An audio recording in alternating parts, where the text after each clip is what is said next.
Tonight, we enter the oldest library ever lifted from mud, not beneath polished marble, but under the hard river clay of southern Iraq.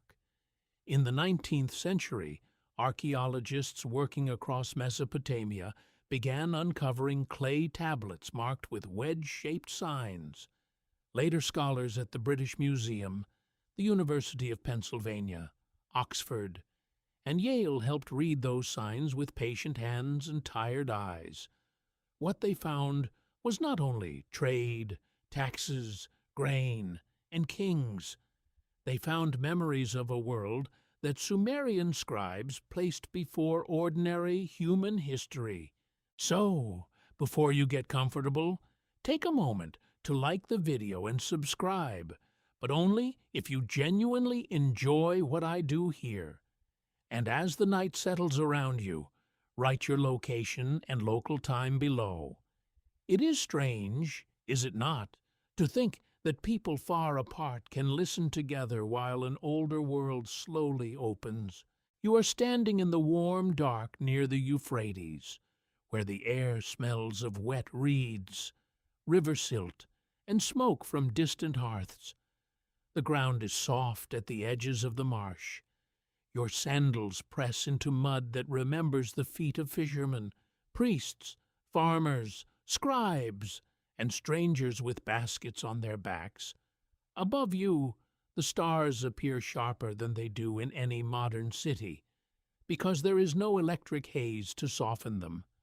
The sky seems enormous. The silence does not feel empty. It feels watched. Somewhere nearby, a reed hut creaks in the night wind. A dog gives one low bark, then thinks better of it. Even the insects sound careful, as though the dark belongs to something older than men and women. In this place, the Sumerians imagined the beginning of cities, kingship, temples, and labor. They did not begin their stories with comfort. They began with work, hunger, noise, water, and command. Records confirm that Sumerian cities such as Uruk, Ur, Lagash, and Eridu formed part of one of the earliest urban worlds known to archaeology. Excavations led by major institutions, including American university teams in Mesopotamia, revealed temples, seals, administrative tablets, and city plans that show organized life on a remarkable scale. The mainstream fact is plain enough. Sumer was not a fantasy. It was brick, grain, labor, accounting, and power. Yet the tablets also preserve something stranger. They speak of times when the great divine powers ruled, planned, argued, and divided the world among themselves. The stories are not modern history in the usual sense. They are not newspaper reports with dates and neat signatures. They are religious memory, royal tradition, mythic explanation, and perhaps something more elusive. Still, they were written down by real scribes using real tools in real cities, beneath real skies heavy with dust and heat. You imagine a scribe seated low beside a clay tablet, his stylus held between careful fingers. He presses one small mark, then another, into the damp surface. Each sign is simple, but together they become a doorway. His hand moves through lists of offerings, names of gods, lines of kings, old hymns, and stories inherited from voices already ancient to him. He is not trying to entertain you. He is trying to preserve order. That detail matters, because in Sumer, writing begins largely as administration, yet it becomes memory. A sheep counted for a temple can sleep beside a myth of creation. A jar of beer can share the same clay universe as a divine assembly. That is the beautiful inconvenience of ancient evidence. The ordinary and the impossible live close together, and neither asks your permission. Scholars still debate how much of these early traditions reflects ritual imagination political theology, or memories reshaped from deep social change. Some researchers read the stories as symbolic accounts of irrigation, agriculture, and kingship. Others see a more layered archive, where old catastrophes, migrations, and forgotten rulers became wrapped in sacred language. Nobody serious needs to shout about it.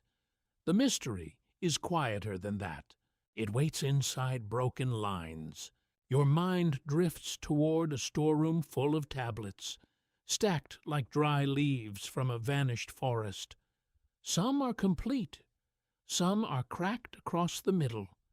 Some have edges missing, where the very word you most want has crumbled away.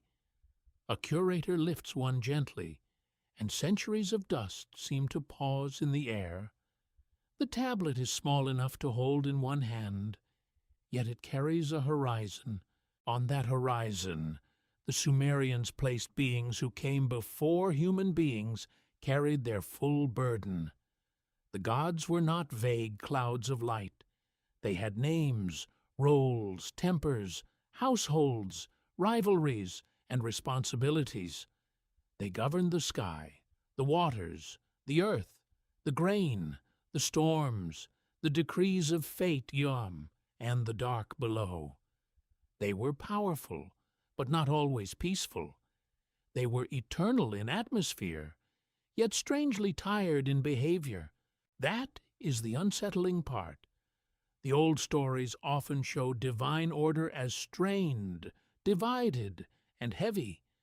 Creation is not presented as a sweet garden scene where everything is already gentle. It feels more like an immense estate, badly managed, with canals to dig and food to produce. The universe has paperwork. Even heaven has chores. There is a gentle absurdity here, and perhaps a very human one. The Sumerians could imagine gods shaping destiny, but they also imagined them complaining about labor. In one famous strand of Mesopotamian tradition, lesser divine workers grow weary from digging canals and maintaining the earth. The idea is almost funny, in a dry and dusty way. Even the gods appear to need a better staffing plan. Then the mood cools, because if divine labor becomes unbearable, something must change. If the older order cannot continue as it is, something new must be made. In the Sumerian and broader Mesopotamian imagination, humanity does not appear simply as a crown placed upon creation. Humanity appears as an answer to a problem. You are not born into the story as a king at first. You are born as a solution. Perhaps that is why the earliest tablets feel so haunting. They do not flatter you too quickly. They do not say humans arrived because the universe was lonely and wanted applause. They suggest a harder thought, spoken softly through clay. People may have been created to serve, to maintain, to feed the temples, to carry baskets, to raise walls, to keep the rhythm moving. The scent of river mud thickens. You look across the plain and imagine the first city rising slowly, not in one glorious moment, but brick by brick under a punishing sun. Men lift clay. Women grind grain. Children watch smoke curl from ovens. Priests climb temple platforms and look toward a sky filled with power. Somewhere in the distance, a canal glitters like a cut in the earth. Water is life here, but water is also threat. The Sumerian world teaches that civilization depends on fragile control. Too little water, and the fields fail. Too much water, and the fields vanish. A canal must be opened, cleared, watched, measured, and argued over. Grain must be stored. Workers must be organized. Offerings must be brought.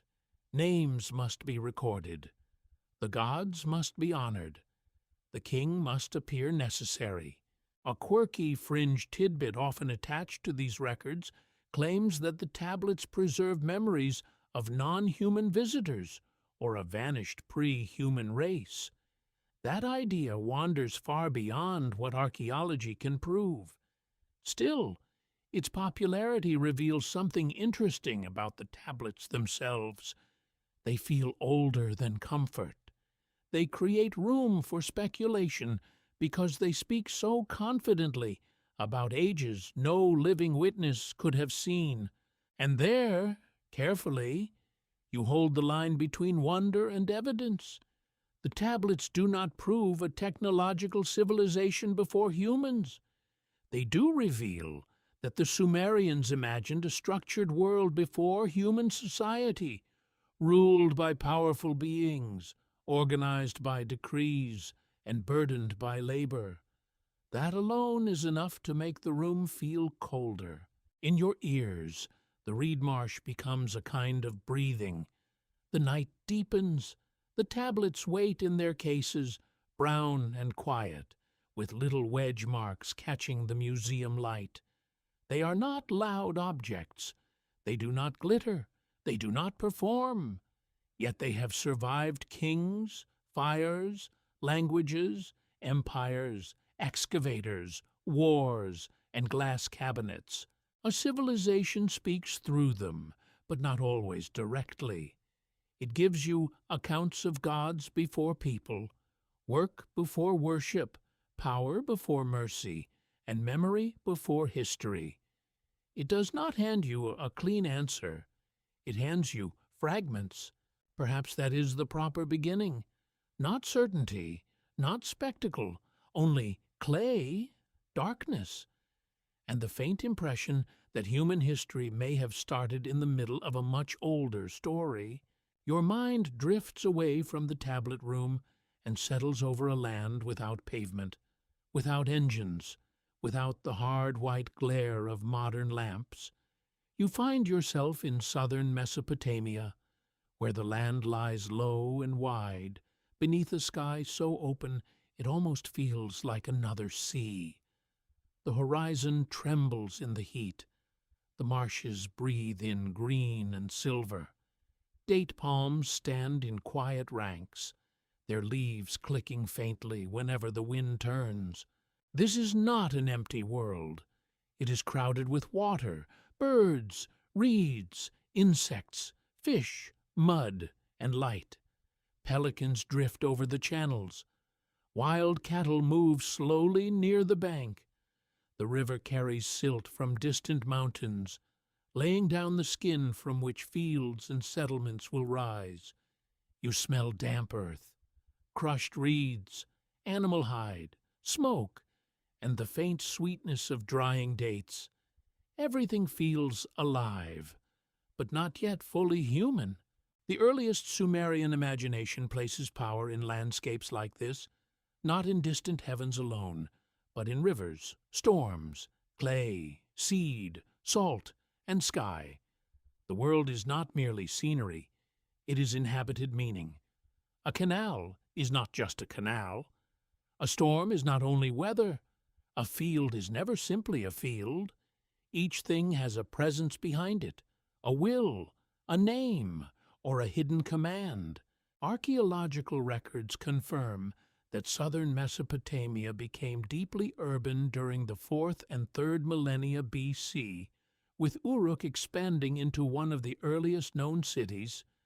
Research discussed by scholars from Yale, Oxford, and the University of Chicago places this growth within a world of irrigation, temple households, craft production, and long-distance exchange.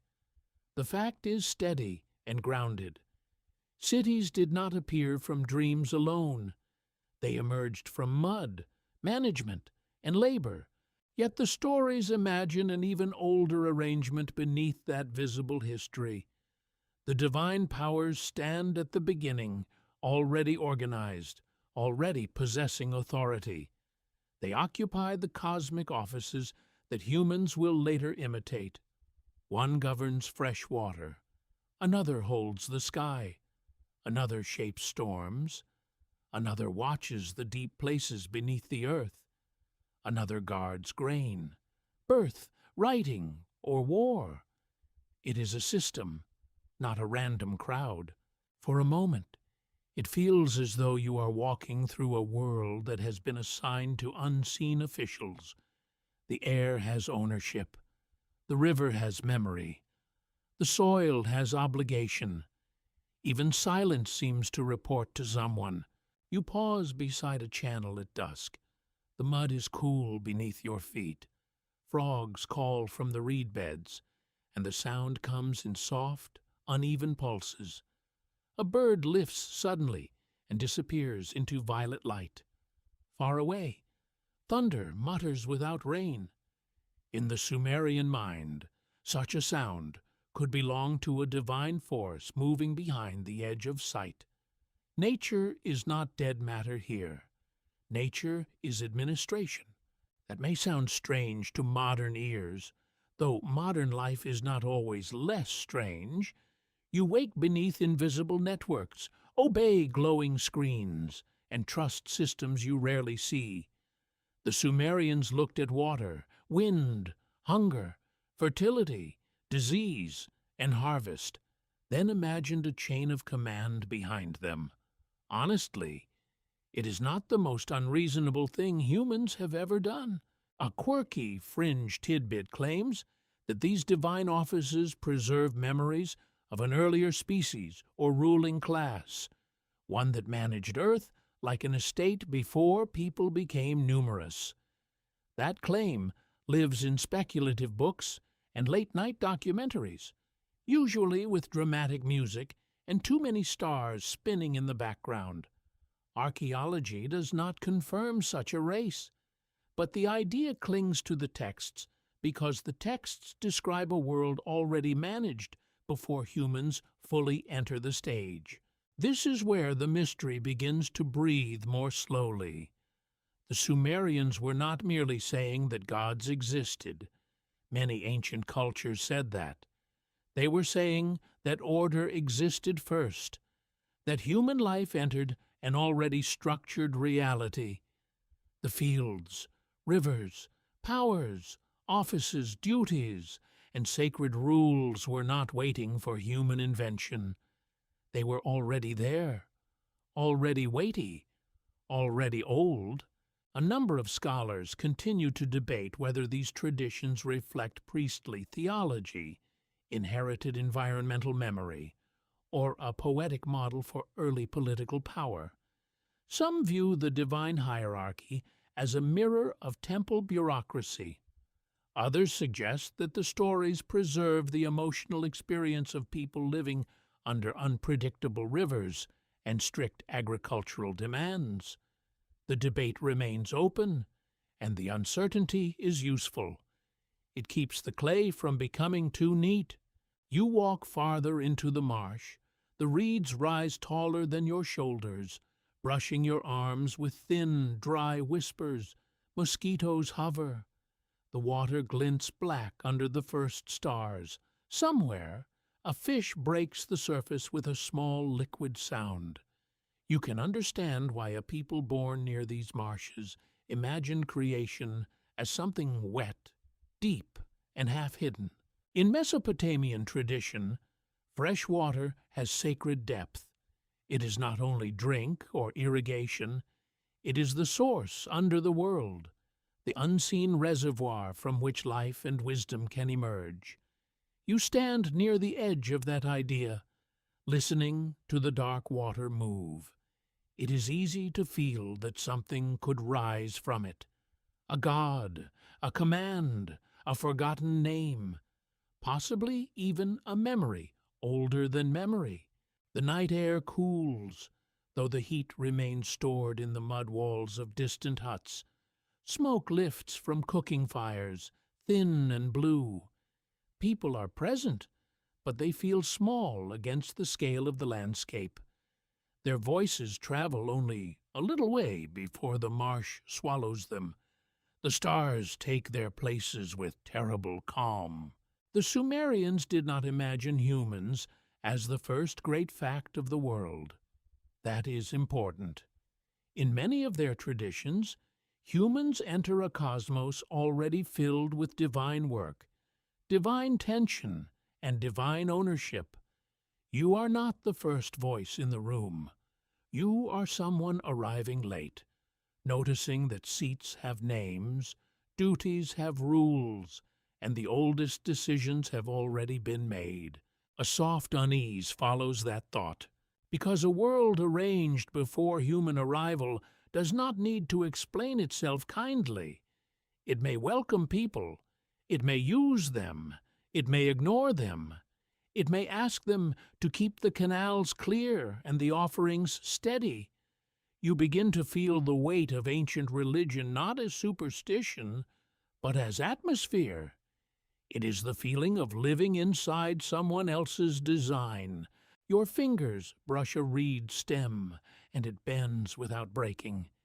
In the distance, a temple platform rises pale against the darkening sky. It is not yet the towering image of later imagination, but it still lifts human eyes upward. It says that earth and heaven must be connected. It says that labor must point somewhere. It says that the invisible order needs a visible house. Perhaps this is why Sumerian sacred places feel so powerful in memory. They stand between swamp and star, between bread and decree, between human sweat and divine command. The temple is not only a place of prayer, it is a warehouse, a workplace, a calendar, a stage, a mouth through which the unseen world speaks. Very convenient for the priests, naturally. Still, convenience and belief can live in the same building. The landscape grows quieter. You sense a world where civilization has not yet become fully human, because the deepest authority belongs elsewhere. The rivers run under old names. The stars keep old patterns. The fields wait for hands that have not yet understood their own purpose. And in that waiting, the hidden timeline opens, long before recorded history, in a time no living memory can reach. The Sumerian stories place a cosmos already alive with rule, burden, desire, and command. It is not empty darkness. It is not peaceful innocence. It is a working world, a watched world, a world with footsteps not quite human pressed into the mud. The heat gathers slowly over the plain, rising from the mud walls and the open fields, until even the air seems to carry weight. You stand near the edge of a canal, where brown water moves with a tired shine. Men with baskets bend and lift.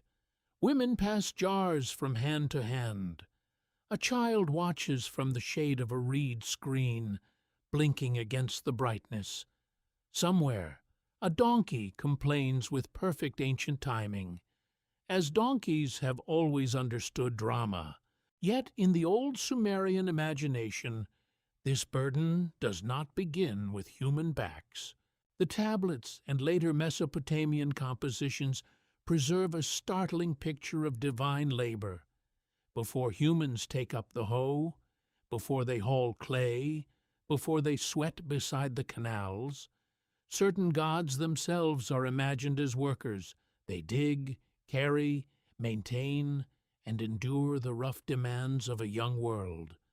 This is not the serene heaven of polished statues and distant music. It is a crowded work site beneath an unforgiving sky. You can almost hear it, the scrape of baskets against earth, the slap of wet clay, the breath of tired bodies, the low mutter of complaint moving through a line of workers. In these stories, even the divine order has muscles that ache. The world must be drained, shaped, planted, and fed. Water must be guided through the dry land. Fields must be made from wilderness. Civilization, even before humans, is imagined as effort. Records from early Mesopotamian cities confirm that irrigation agriculture required organization on a large scale. Scholars connected with institutions such as the University of Chicago and the University of Pennsylvania have studied administrative tablets showing rations, labor groups, fields, and temple economies. The mainstream fact is steady and physical. Ancient urban life depended on carefully managed work, especially the movement of water and grain. The mythic record turns that practical truth into a sacred drama. If human cities require labor, perhaps the cosmos itself once required labor. If canals exhaust men, perhaps canals once exhausted gods. The Sumerian mind does not separate economics from the sacred as cleanly as modern people might wish. A work gang and a divine assembly can belong to the same deep pattern. Your gaze follows the canal as it cuts through the land. On one side, green barley bends softly in the wind. On the other, cracked earth waits for water. The difference between hunger and plenty may be only a raised gate, a cleared channel, a decision made at the right hour. In Mesopotamia, water is never just water. It is timing. It is authority. It is survival wearing a shining brown face.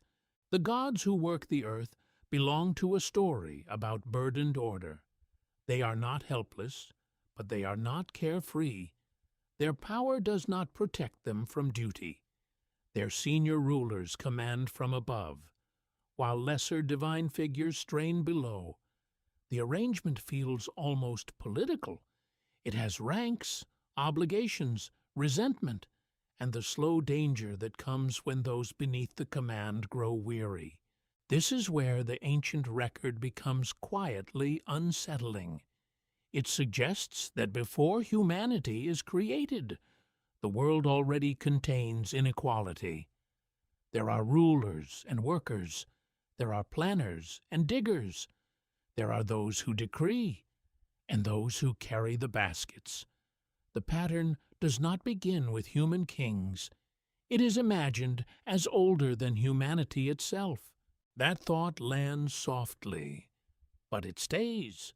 A quirky fringe tidbit sometimes claims that the story of gods digging canals records an ancient memory of engineered landscapes built by beings before humans. The idea is tempting to some, because Mesopotamia really was shaped by vast irrigation systems. Yet no excavated canal proves a non-human builder. What the texts do reveal is more subtle, and perhaps more haunting. The Sumerians gave cosmic age to the experience of organized labor. They made exhaustion sacred. You step closer to the workers in your mind, though their faces remain blurred by heat. Their baskets are filled with mud, then emptied, then filled again. The rhythm becomes almost hypnotic. Lift, walk, tip, return, lift, walk, tip, return. At a distance, labor can look orderly. Up close, it is sweat, dust, sore fingers, and flies circling the eyes. In the stories, the divine workers eventually notice the shape of their suffering. That is always dangerous. A burden endured without words can last for a long time. A burden named aloud begins to change. The lesser gods do not simply ache. They understand that they are aching for someone else's design. Scholars continue to debate whether these labor myths preserve social tensions from early temple economies, theological reflections on why humans work, or poetic explanations for the origins of ritual service.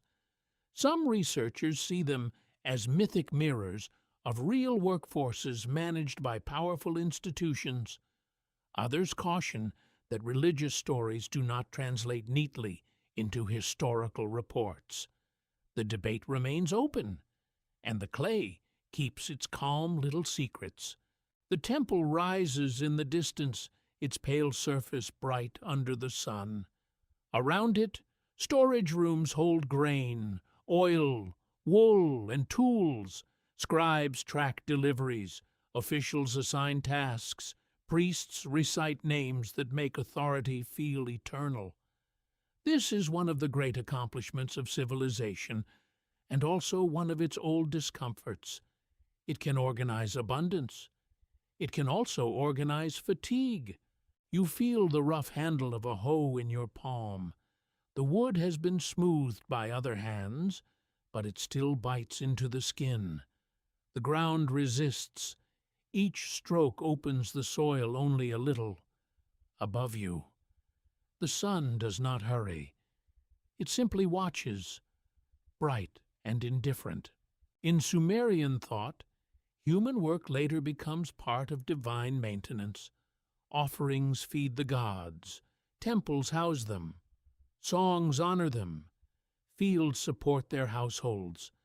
The line between economy and worship almost disappears. To serve the gods is to keep the world functioning. To keep the world functioning is to serve the gods. A tidy arrangement, especially for anyone collecting grain at the temple door. Still, there is more here than priestly convenience. The stories speak to something older in human life, the knowledge that order costs energy. Bread does not appear because civilization has elegant ideas. It appears because someone bends under the morning heat. Cities do not rise from royal titles alone. They rise from mud mixed with straw, carried one load at a time. The divine workers of the earth reveal an ancient logic. Before people exist as workers, work itself already exists as a cosmic necessity. The universe is not a finished palace. It is a demanding estate, constantly needing repair. Canals clog, fields dry, storehouses empty. Offerings must be renewed. Songs must be sung again. Nothing stays ordered without effort. Your mind settles into the rhythm of this imagined older world. The gods labor not because they are weak, but because creation is heavy. They endure not because they lack power, but because power has made a system that must be maintained.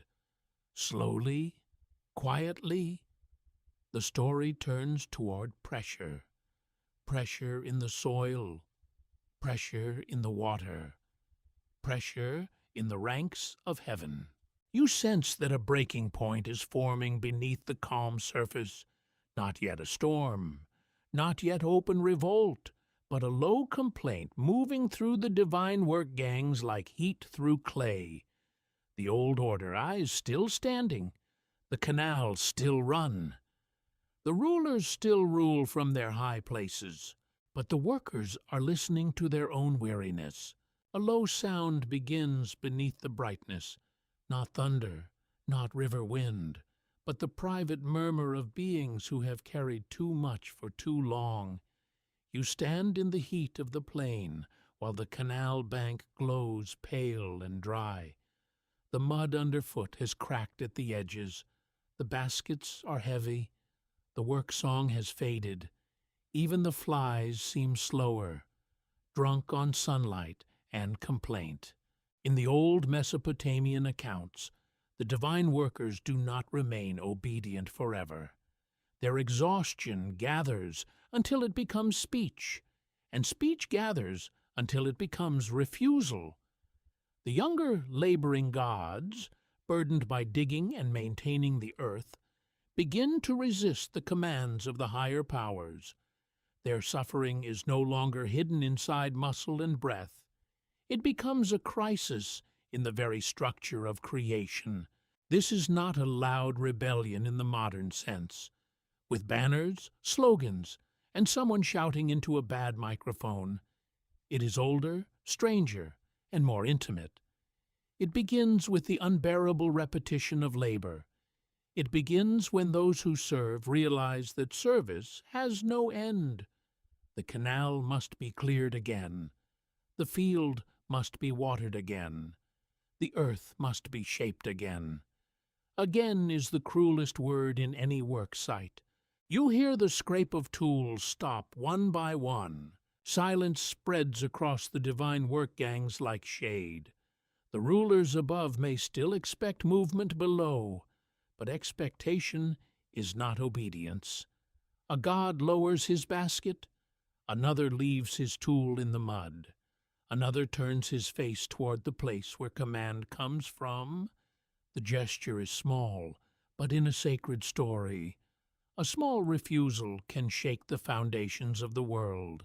Cuneiform traditions from Mesopotamia preserve this theme most clearly in later Akkadian versions of the labor revolt, while Sumerian religious ideas help form its older background.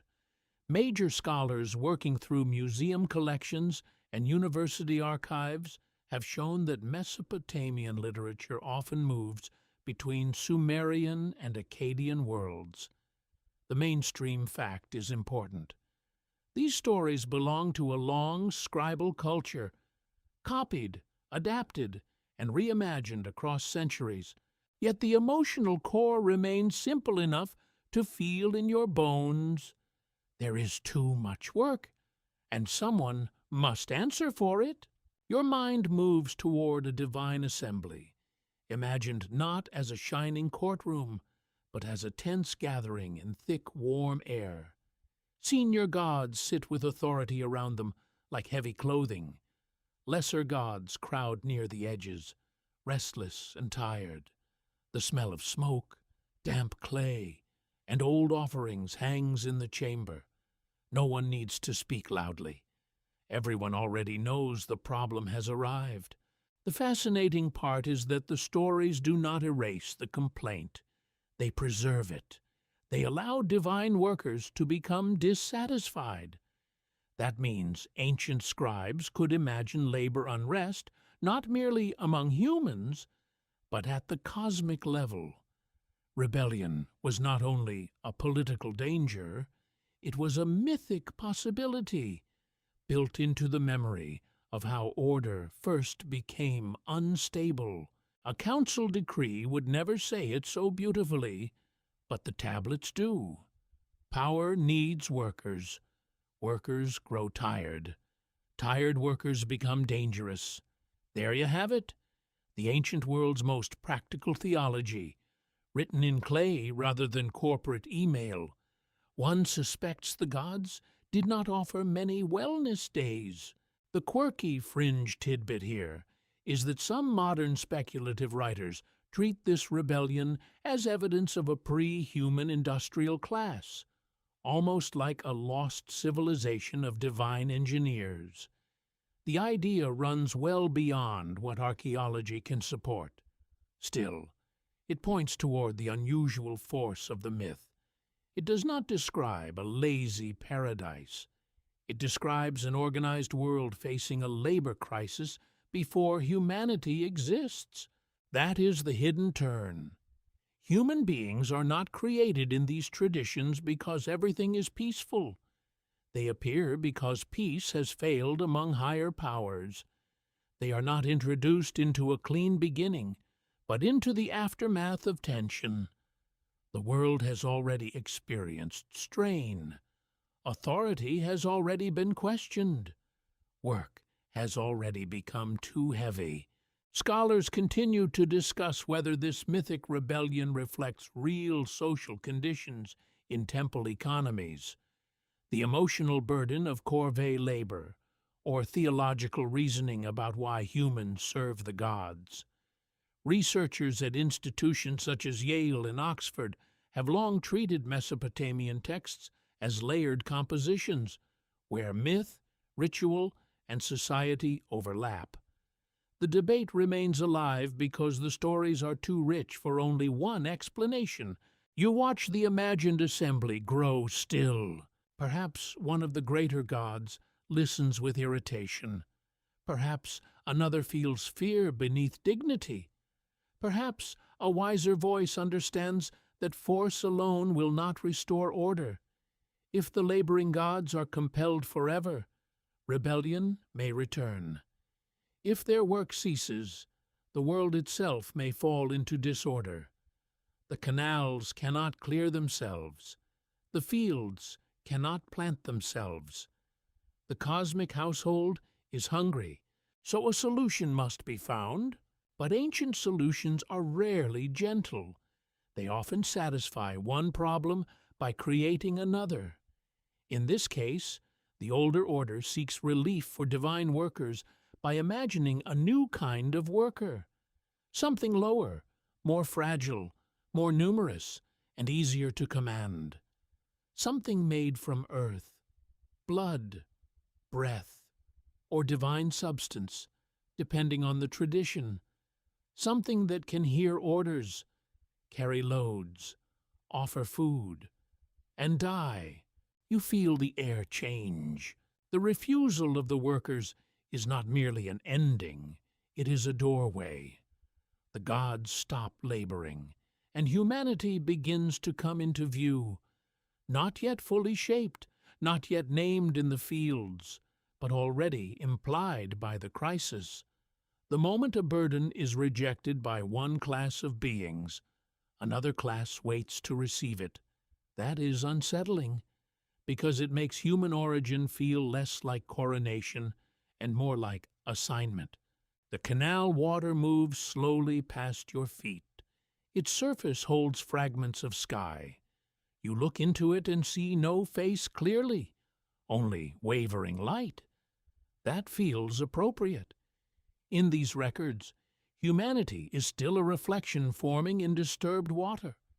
The divine world has moved, and the image below begins to tremble. There is a strange sadness in this. The laboring gods are not villains for wanting rest. The ruling gods are not simple fools for needing the world maintained. The future humans are not guilty because they have not yet arrived. Everyone belongs to a system that demands more than anyone wishes to give.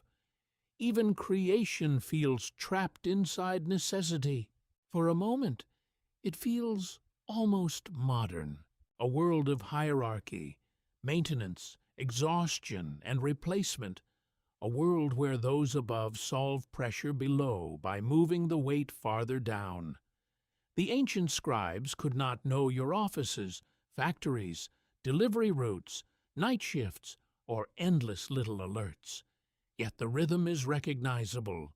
Someone designs the order. Someone carries the basket. The divine rebellion leaves the old system wounded, but not destroyed. It proves that power alone cannot hold creation together if labor refuses to move. It reveals that the pre-human world, as imagined by Mesopotamia, was not silent perfection.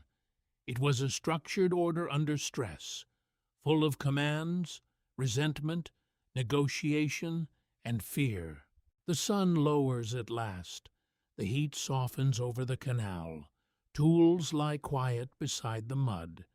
Somewhere in the gathering dusk, the gods consider what kind of being can carry the work without overturning heaven again.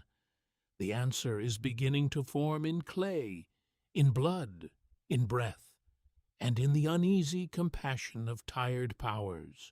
And the earth waits, patient and dark, for the first human hands. The clay waits beside the water, dark, cool, and ready to remember pressure.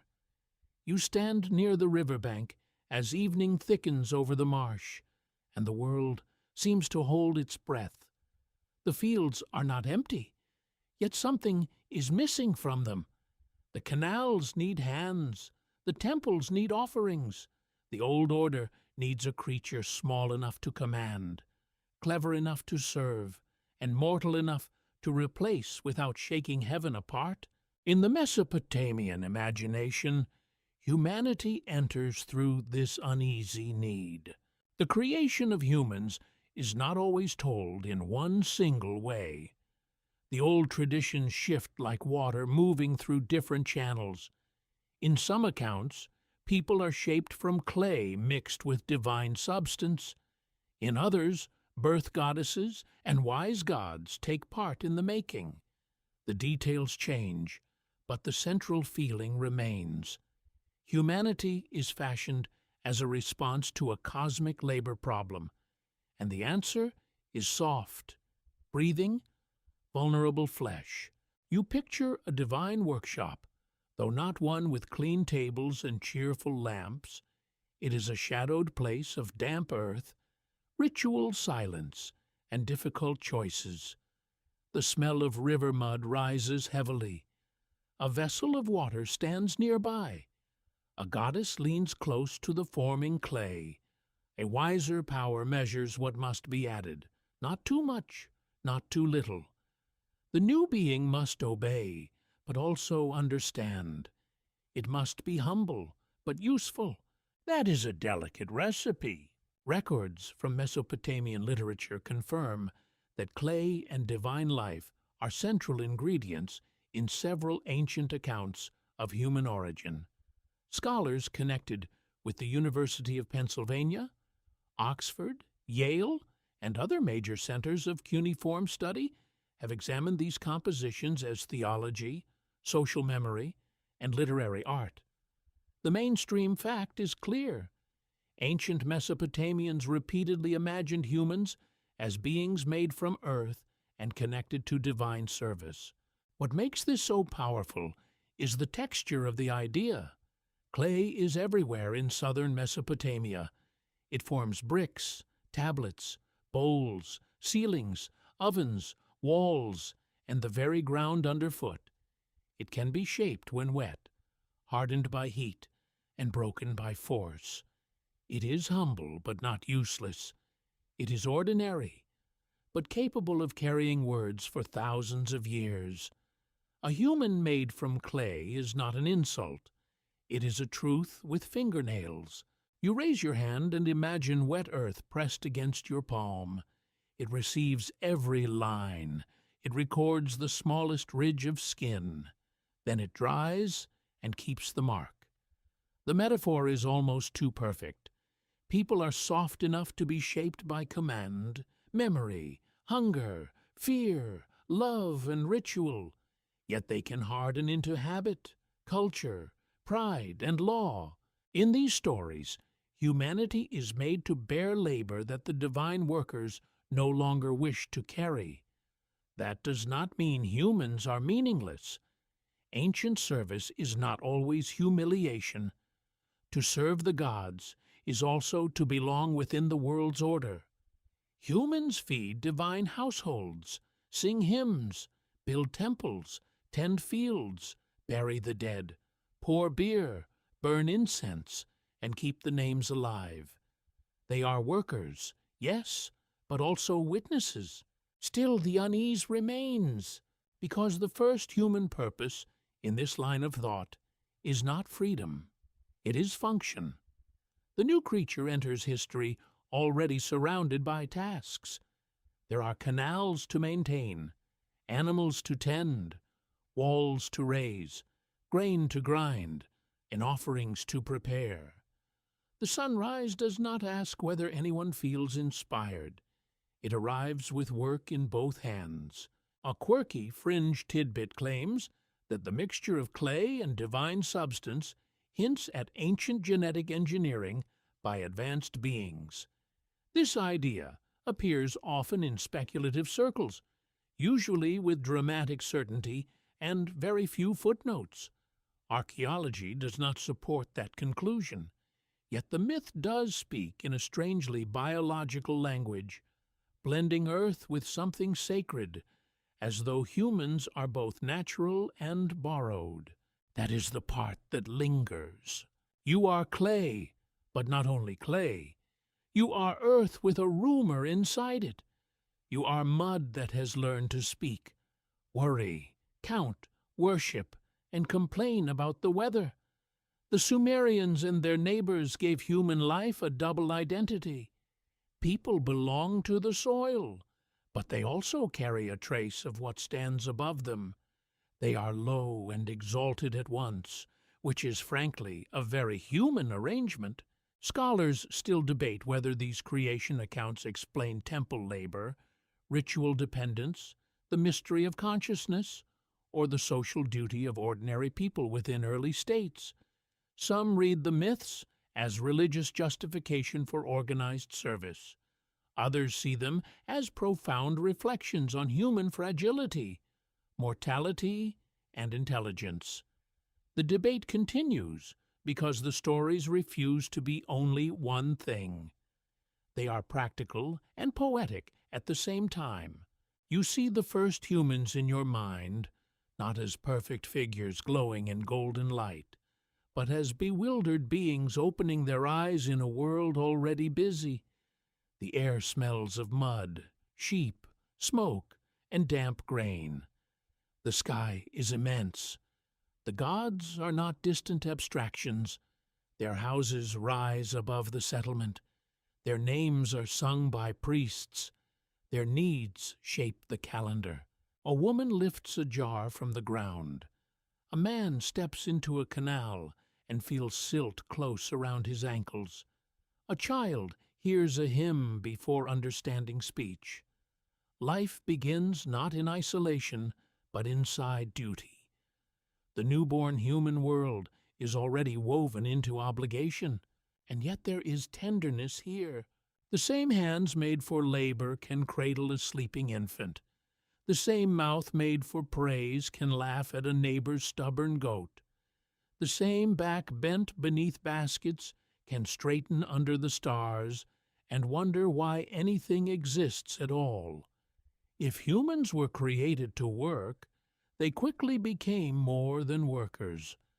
The clay learned songs that were not strictly necessary. The clay invented stories. The clay looked back at the gods. That may be humanity's quiet rebellion. Not refusal at first, but excess. People do the tasks, then add beauty. They bring offerings, then compose poetry. They build temples, then carve seals with lions, boats, monsters, and impossible creatures. They count barley, then ask where kingship came from before the flood. They serve, but they also remember. The temple courtyard grows dim as lamps are lit. Oil smoke curls upward, carrying the scent of sesame and burnt wick. Someone pours beer into a vessel. Someone else brushes dust from a threshold. Sandals scrape on packed earth. A priest murmurs names with practiced calm, while outside the stars appear one by one. You sense the strange bargain of human creation. The gods gain relief. The world gains workers. The earth gains voices. But with voices come questions, and with memory comes danger. A creature made to serve can also ask why service exists. A creature made from clay can preserve tablets. A creature made mortal can imagine eternity. Perhaps that was not fully planned. In the hidden timeline of the Sumerian records, human beings arrive as the youngest participants in an old drama. The divine order has already known burden. The workers have already resisted. The rulers have already searched for a solution. Now the solution breathes, sweats, fears, desires, and dreams beside the canal. You stand in the soft darkness, listening to the first human settlement settle into night. The doors close, the animals shift, the river moves without hurry. Above the roofs, the temple platform holds the last red trace of sunset. Somewhere in that fading light, a fragile creature made from earth begins to understand that it has been placed inside a story older than itself. And the clay remembers. The night opens over the plain like a dark cloth shaken gently above the earth. You sit beside a small flame while the river murmurs beyond the reeds, and the stars gather in their slow arrangement. A tablet rests near your hand, its surface dry and pale, its signs pressed close together. It does not look dramatic. It looks almost modest. Yet within its narrow lines, Time stretches until ordinary history begins to feel very small. This is where the Sumerian king list enters the room. It is one of the strangest documents ever inherited from ancient Mesopotamia, not because every line is reliable in a modern sense, but because of what it tries to do. It gathers cities, rulers, reigns, dynasties, and catastrophe into a single chain of memory. Kingship moves from city to city as if it were a sacred object. It descends, rests, departs, and descends again. Power is not merely taken, it is bestowed. The record does something especially unsettling near its beginning. It names rulers who lived before the Great Flood, and it gives them reigns of enormous length. Not decades, not even a few centuries. Tens of thousands of years appear in the tradition, attached to cities whose names carry deep religious weight. Eridu, Bad Tibira, Larak, Sippar, and Shuruppak stand in the pre-flood world like lamps seen through fog. You lean closer to the clay. The numbers resist you. They are too vast for biography, too grand for ordinary memory, too deliberate to dismiss as scribal accident. They do not behave like simple history. They behave like sacred time. The old scribes seem to be telling you that before human kingship became familiar, it belonged to an age of scale beyond normal life. The past expands until your own sense of years loses its edges. Records confirm that copies of the Sumerian king list were preserved in several versions, studied by experts in major museum and university collections. Scholars from institutions such as Oxford, Yale, and the University of Pennsylvania have treated it as a vital source for early Mesopotamian political imagination. The mainstream fact is secure. The text is ancient, influential, and central to how Mesopotamians organized their view of kingship. Yet the opening reigns are not straightforward history. No archaeologist has found evidence that one early ruler governed for 28,000 years, then politely handed over administration like a patient city clerk. The numbers belong to another kind of truth. They magnify antiquity. They make kingship cosmic. They place rule before the flood, before ordinary measurement, before history feels fully human. That is the power of the list. It does not simply say there were kings. It says kingship itself descended from above. In this worldview, rule begins as something granted by the divine order, not invented by ambitious men with good sandals and sharp elbows. Cities do not merely elect a leader or suffer one into existence. They receive kingship, hold it for a while, then lose it when the sacred pattern moves. A quirky fringe tidbit often grows around these enormous reigns. Some claim the king list preserves exact memories of immortal beings, ancient aliens, or rulers from a lost pre-human civilization. The claim is not supported by archaeology, but the fascination is understandable. The text gives the feeling of a sealed door. Behind it stands a past too large for ordinary explanation, and people naturally begin knocking. You let the idea settle without chasing it too hard. A calmer reading is still deeply mysterious. The king list preserves a memory system in which time before the flood is not normal time. It is inflated, sacred, and remote. The rulers before the catastrophe do not merely precede later kings. They belong to another atmosphere. They are close to the gods, close to origins, close to the first arrangement of power on earth. The fire beside you cracks softly. Sparks rise and vanish. You imagine a scribe copying the list by lamplight, perhaps from an older tablet already worn at the edges. His eyes move across names that are ancient even to him. He knows some cities. He has heard their temple hymns and political claims. But the pre-flood world is not his world. It is ancestral shadow, preserved because kings, priests, and scribes need to know where authority began. The list gives him a ladder into darkness. Each name is a rung. Each city is another landing. The numbers are strange, but strangeness is the point. They tell him that kingship did not begin yesterday, or with his ruler, or with the boasting palace down the road.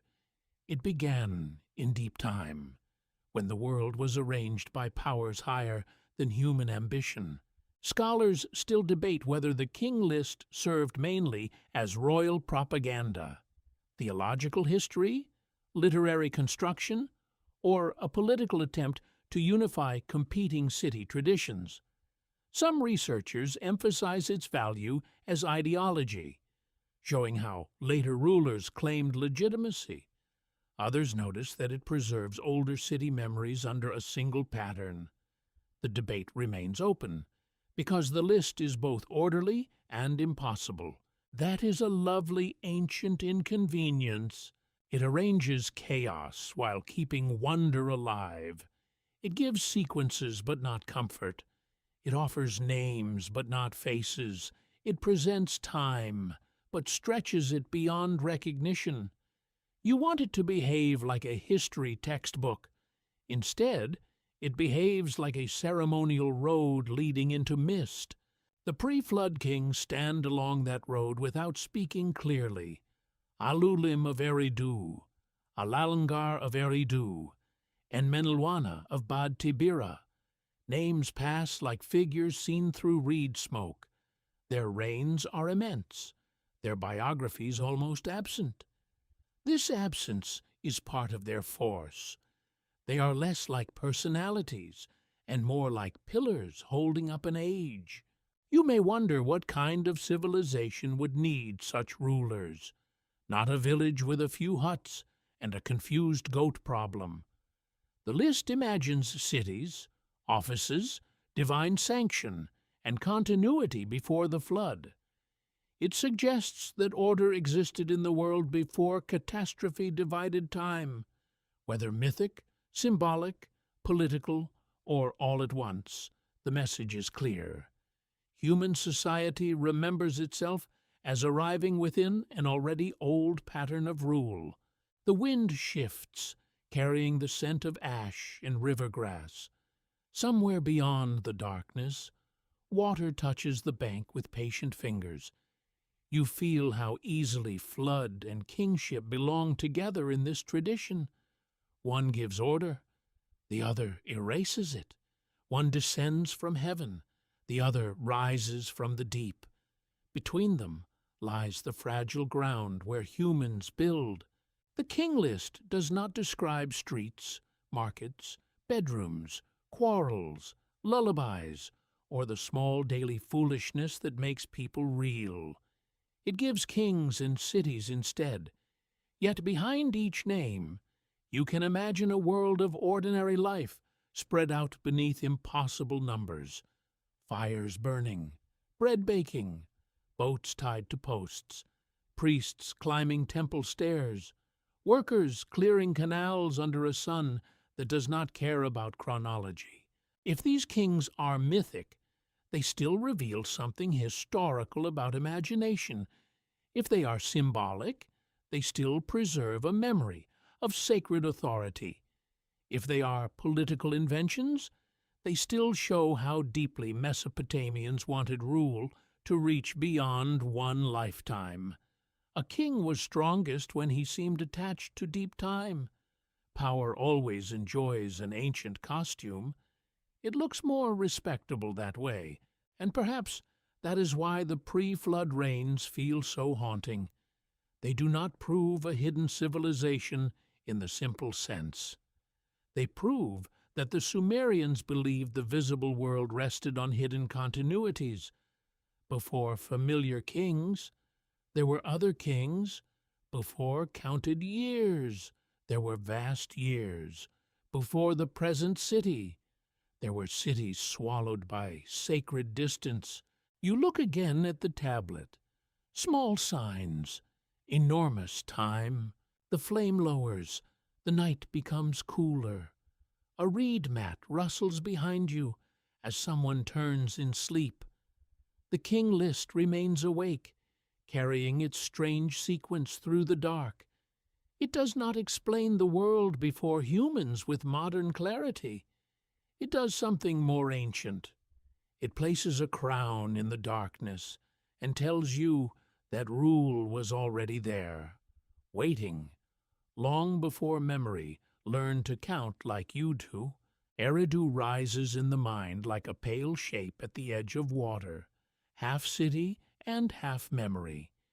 You see it not as a crowded capital roaring with victory, but as an ancient sacred place breathing slowly beside the marsh.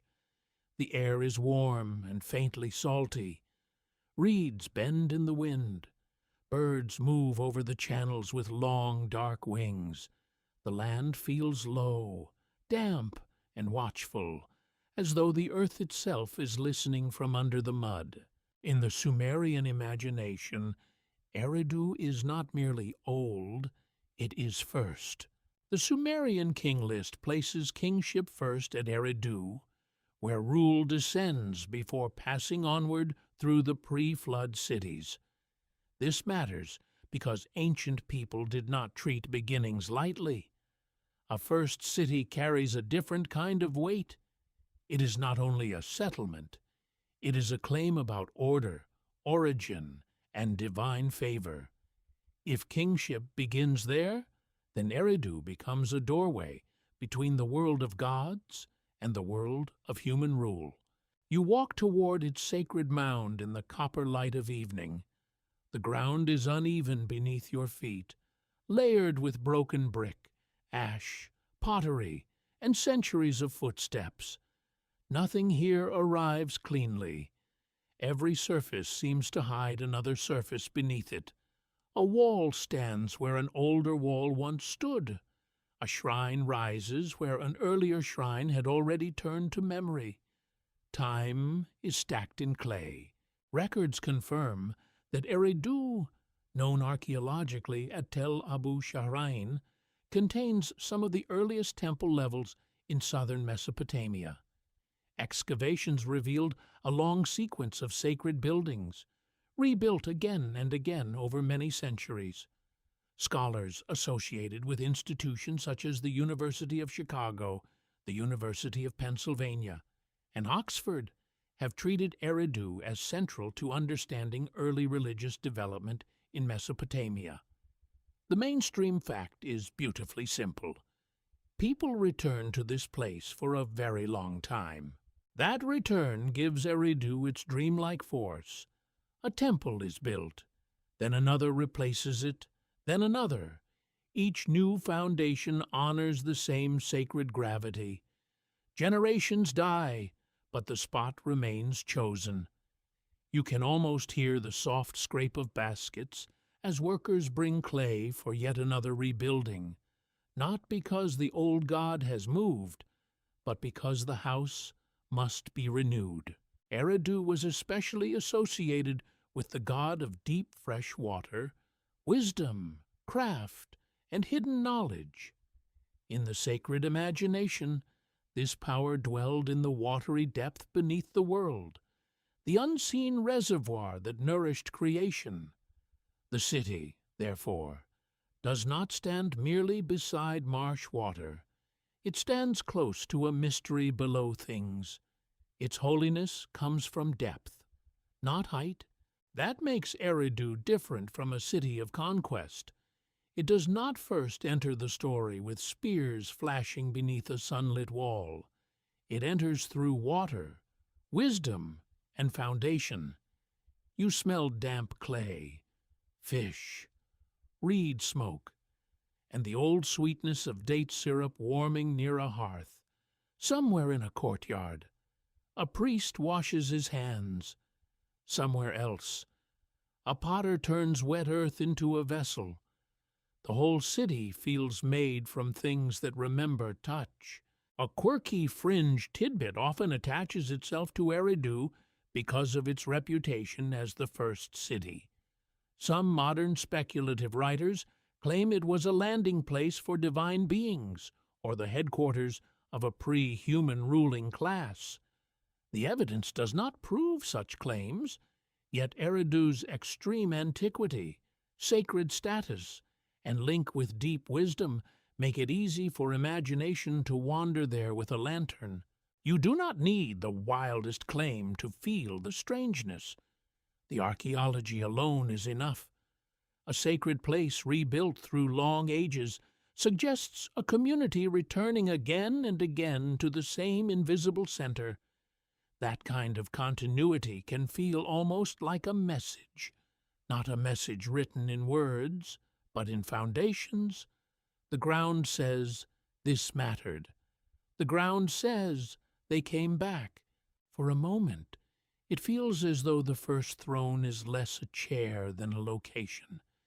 Kingship is imagined descending at Eridu, but the city itself seems to receive it through sacred geography. The marsh, the underground waters, the shrine, the god, and the human community form one pattern. Rule begins where wisdom rises from below and command descends from above. A neat arrangement, if one is trying to make power look older than argument. Still, there is tenderness in the image. Early Eridu does not have to be imagined as a cruel machine. It may have been a place of fishermen, herders, builders, potters, children, cooks, and ritual specialists trying to make sense of a difficult landscape. The marsh gives fish and reeds. The fields need water. The sky gives heat. The gods demand attention. Survival requires memory, repetition, and trust. Scholars still debate how Eridu's early temples should be understood. Some interpret them as evidence for increasingly organized religious institutions. Others stress that early sacred buildings may have served community identity before later temple economies became more complex. A few discussions focus on whether mythic claims of primacy reflect genuine antiquity, later prestige, or both woven together. The debate remains open, and Eridu keeps its old silence. You step inside an imagined shrine while the light fades outside. The floor is packed clay, cool beneath bare feet. The walls smell of mud plaster and smoke. Offerings sit in modest vessels, not yet buried beneath the grandeur of later empires. A lamp flickers. Its small flame throws huge shadows, making the room seem larger than it is. Here, the first throne does not glitter. It waits. You may expect origin stories to be radiant, but ancient beginnings are often dim. They happen in small rooms, near water jars, among tired people, under roofs that leak. The sacred enters quietly. It is marked by repeated gestures, pouring, washing, placing, naming, returning. Eridu's power lies partly in that repetition. The city becomes first because memory keeps walking back to it. The hidden timeline grows clearer in the dust. Before the great cities boast of walls and armies, there is a sacred center beside the marsh. Before kings become conquerors, kingship is imagined as something entrusted. Before human authority feels purely political, it is placed under the sign of divine depth. Eridu becomes the old hinge, turning between myth and archaeology. You look toward the dark water beyond the settlement. The marsh reflects the first stars, trembling with small ripples. In Sumerian thought, wisdom does not always shout from the sky. Sometimes it rises from the deep, slow and hidden.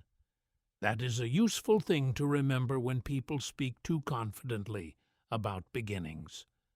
The oldest truths are often not on the highest tower. They are underfoot, damp, and difficult to lift. There is also a quiet warning in Eridu. If kingship begins as a gift, then rule is never entirely owned by the ruler. It can be moved, it can be withdrawn, it can pass to another city.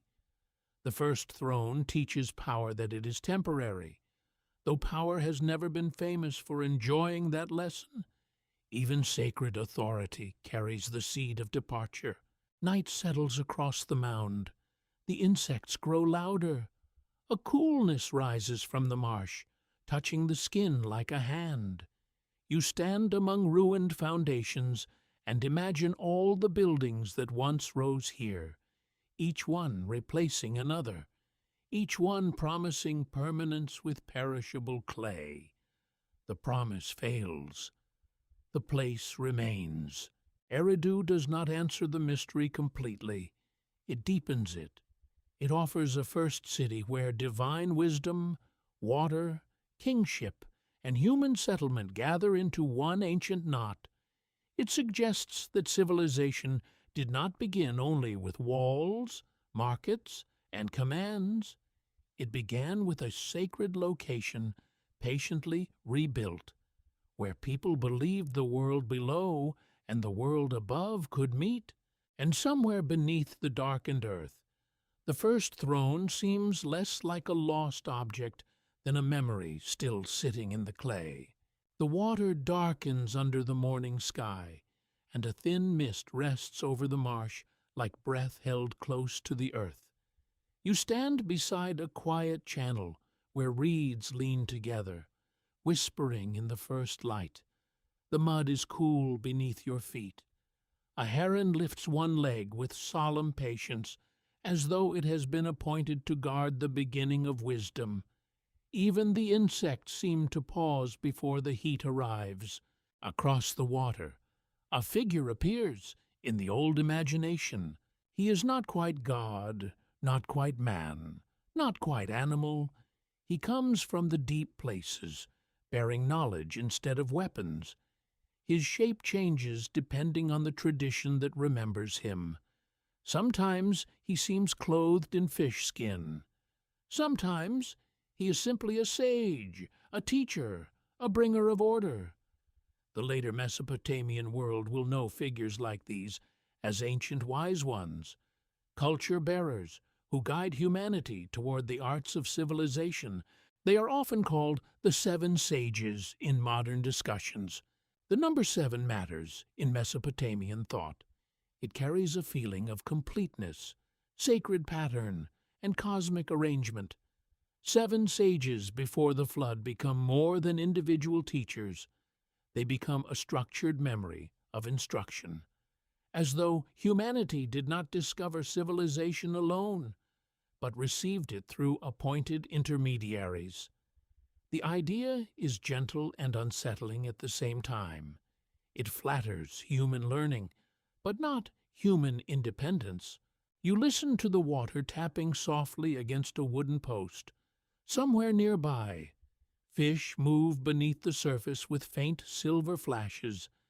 The air smells of wet reed, smoke, and the green sourness of marsh plants crushed underfoot. If wisdom were to arrive here, it would not need trumpets. It could come by boat, by dream, by ritual, or by a strange teacher stepping out of the water at dawn. Records confirm that Mesopotamian traditions preserve lists and references to ancient sages associated with the time before the flood. Scholars at major institutions, including Yale, Oxford, and the University of Chicago, have studied these figures in connection with scribal learning, ritual knowledge, and royal ideology. The mainstream fact is clear. The sages belong to a real ancient tradition about how civilization and sacred knowledge were transmitted. What they bring is not merely clever advice. They are linked with the arts that make a world organized. Writing, ritual, city planning, craft, divination, temple practice, and proper order all gather around their memory. They are not presented as inventors tinkering in a shed, although that would be a charmingly chaotic scene. They are custodians of knowledge with divine approval. Your mind follows one of them through a waking settlement. He passes a place where reeds are bundled for building. He watches a potter shape a vessel on a slow wheel. He enters a courtyard where a child learns to press marks into damp clay. He does not hurry. Wisdom in these stories moves at the pace of instruction, repetition, and apprenticeship. A quirky fringe tidbit has made the sages famous far beyond cuneiform studies. Some modern writers claim the fish-cloaked teacher represents an amphibious visitor from another world, or a survivor from a drowned civilization. Archaeology does not establish that, yet the image is certainly peculiar and memorable. A teacher from the waters, wrapped in the sign of the deep, is not easy to forget. Perhaps that is why the tradition lasts.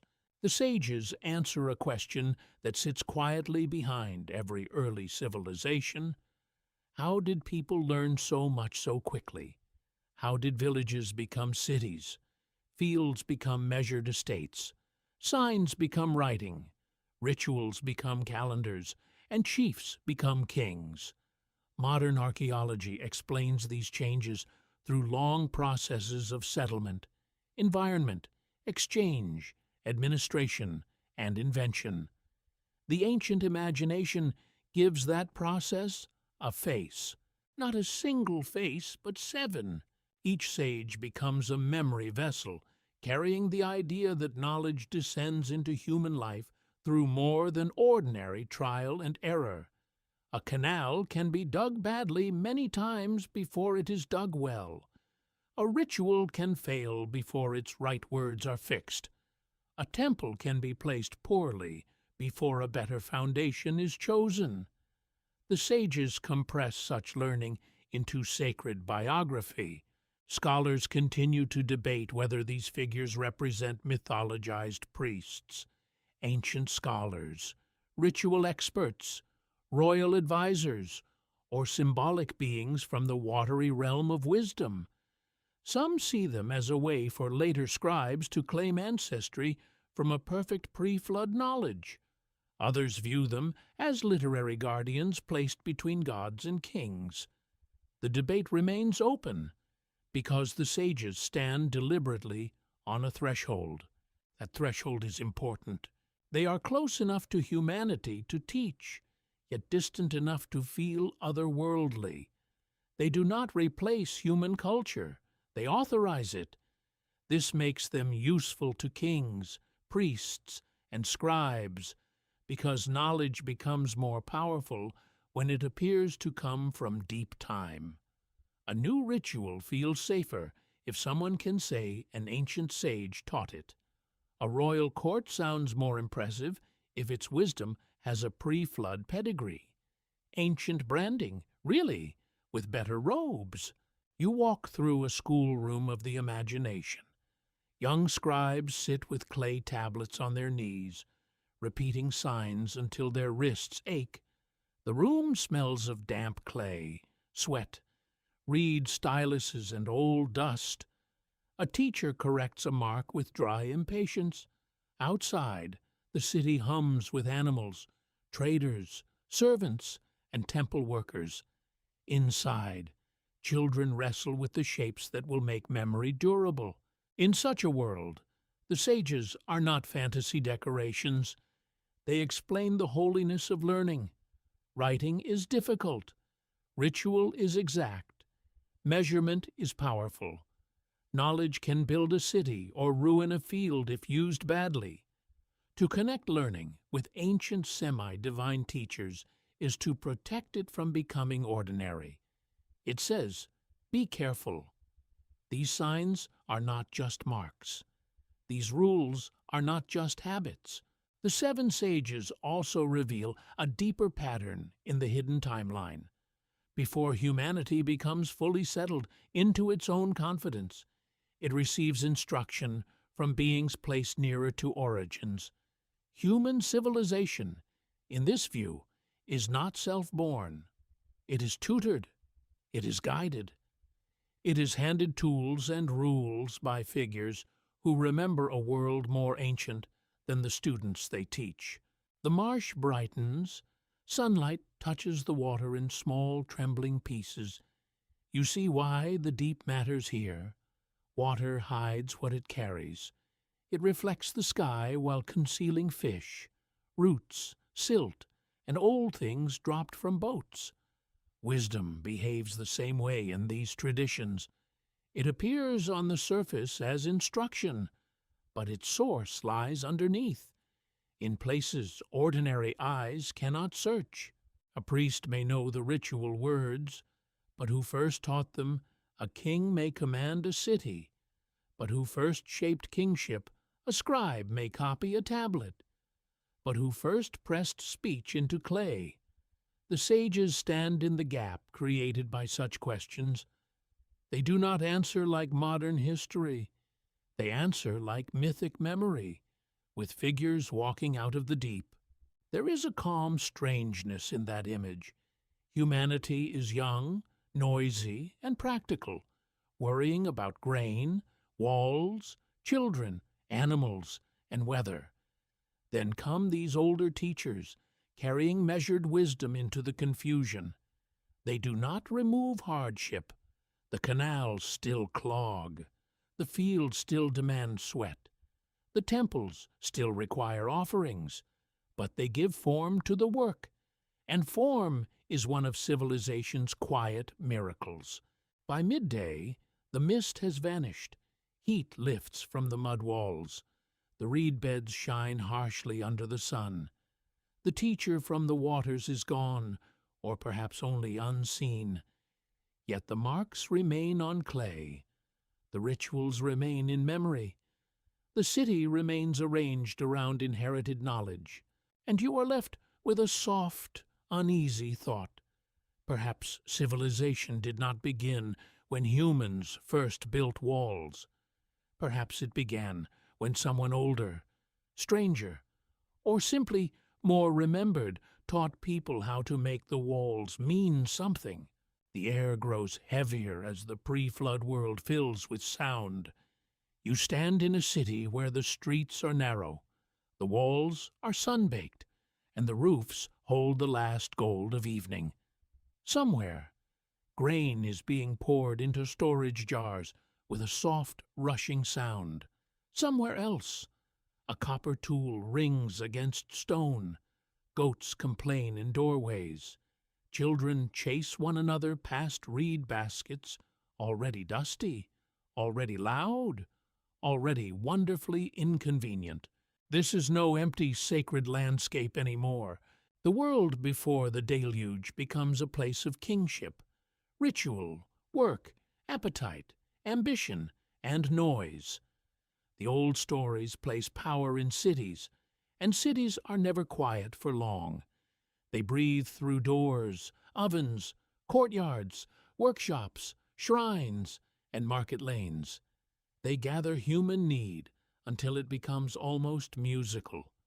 Bread, beer, wool, fish, dates, bricks, water, smoke, and prayer all move together. In Mesopotamian tradition, the pre-flood age is not merely a vague paradise, it is organized. Kings rule, cities hold authority, temples receive offerings. People, or beings like people, live within a system older than the remembered world. The divine order has already descended into civic form, and the city becomes the instrument through which heaven touches mud.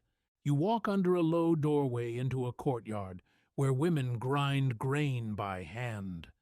The stone moves back and forth with a steady rasp. Flour dust clings to their fingers and hair. A pot steams nearby, thick with the smell of barley and onions. Beyond the courtyard, a scribe crouches beside a tablet, counting deliveries with the calm seriousness of someone who knows numbers can frighten even powerful men. Records confirm that early Mesopotamian cities depended on temple institutions, accounting systems, craft specialists, and controlled food distribution. Research associated with the University of Pennsylvania, the University of Chicago, Oxford, and other major centers has examined tablets and excavations showing complex urban organization. The mainstream fact is firm. The cities of southern Mesopotamia were not simple clusters of huts. They were managed, layered, and economically sophisticated. The mythic pre-flood cities magnify that sophistication into sacred antiquity. When the king list names cities before the flood, it creates the impression of an early world already equipped with rule and structure. This does not mean every pre-flood detail is literal.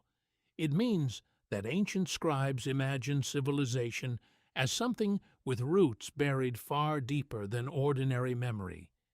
Cities did not merely appear, they inherited a burden. That burden may be order itself. The world before the flood grows crowded with obligation. Offerings must be made. Canals must be maintained. Names must be remembered. Kings must rule under divine sanction. Priests must perform rituals correctly. Because mistakes in sacred matters are rarely treated as charming little accidents. The cosmic pattern depends on repetition.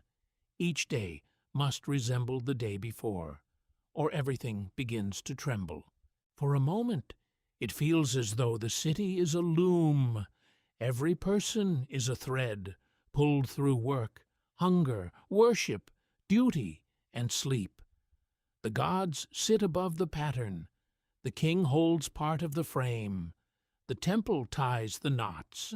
The result is civilization, beautiful from a distance and exhausting up close. A quirky fringe tidbit claims that pre-flood cities in Mesopotamian tradition were remnants of an advanced lost age, with knowledge later scattered after catastrophe. This idea appears often in fringe histories because the flood boundary feels like a broken bridge. Archaeology does not confirm a vanished advanced civilization of that kind, yet the tradition does preserve the powerful belief that an earlier ordered world existed and was violently interrupted. That interruption is important because the pre-flood age is not described only to impress you with antiquity. It is described so that it can be lost. A world must first be structured before its destruction becomes meaningful. A flood washing over empty mud is a weather event. A flood washing over kingship, temples, cities, rituals, and memory becomes a cosmic rupture. You hear drums in the distance, soft and slow from a temple precinct. The sound enters the street like a heartbeat. People turn slightly toward it without stopping their tasks. Religion here is not separated from daily life by polite modern categories. It flows into storage rooms, fields, marriages, oaths, meals, and royal claims. The sacred is practical. The practical is sacred, very efficient, and slightly oppressive, which is often civilization's favorite combination.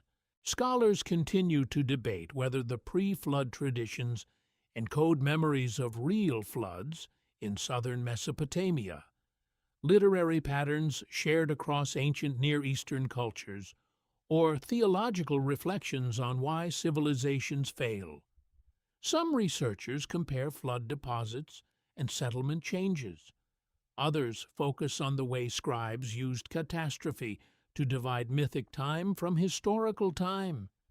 The discussion remains unresolved because water leaves mud, but memory leaves stories. You move through the city as night lowers. Oil lamps begin to glow in small doorways. The scent of sesame oil and smoke mixes with animal dung, damp clay, and warm bread. A man checks the rope on a tethered donkey. A woman lifts a sleeping child from the threshold. A priest closes the door of a shrine. The sounds become softer, but they do not vanish. This is what makes the pre-flood world feel alive. It is not only kings with impossible reigns, it is all the small lives beneath those reigns, imagined or remembered, real or symbolic. Someone sharpens a blade. Someone spills beer and curses softly. Someone worries about debt. Someone looks at the sky and wonders why the clouds have gathered in a strange way near the horizon. The ancient stories sometimes suggest that the world becomes too loud, too crowded, or too troubling for the divine powers. Later, flood traditions speak of human noise disturbing the gods, a detail both amusing and chilling. Humanity survives its creation, multiplies, and becomes inconvenient. Apparently, the gods wanted servants, not a neighborhood association meeting that never ends. Yet beneath the gentle sarcasm lies a serious thought. Civilization creates noise in every sense. It creates literal sound, but also conflict, desire, rivalry, ritual demand, and moral disorder. As cities grow, the system that once solved divine labor may create new divine irritation. The solution becomes a problem. The clay workers become voices. The voices become many. You stand at the edge of a roof and look over the city. Flat rooftops stretch toward the dark. Smoke threads upward. The temple platform rises above the houses, catching moonlight along one pale side. Beyond the walls, the fields lie black and wet, cut by canals that shine faintly under the stars. Everything appears stable. Everything appears held. But ancient stories rarely linger on stability unless it is beginning to crack. The world before the deluge carries the beauty of order and the threat of excess. Kingship has descended, but kingship can fail. Rituals are performed, but rituals can lose balance. Cities gather life, but they also gather tension. The divine system that shaped humanity now faces humanity's multiplying presence, and the old watchers begin to notice. A breeze moves over the roof, cool against your face. It brings the smell of distant water, not the friendly scent of irrigation channels, but a wider wetness, deep and approaching. You cannot see the storm yet. The people below cannot see it either. They are closing jars, banking fires, settling animals, whispering beside doorways, laughing in courtyards, counting tomorrow's work.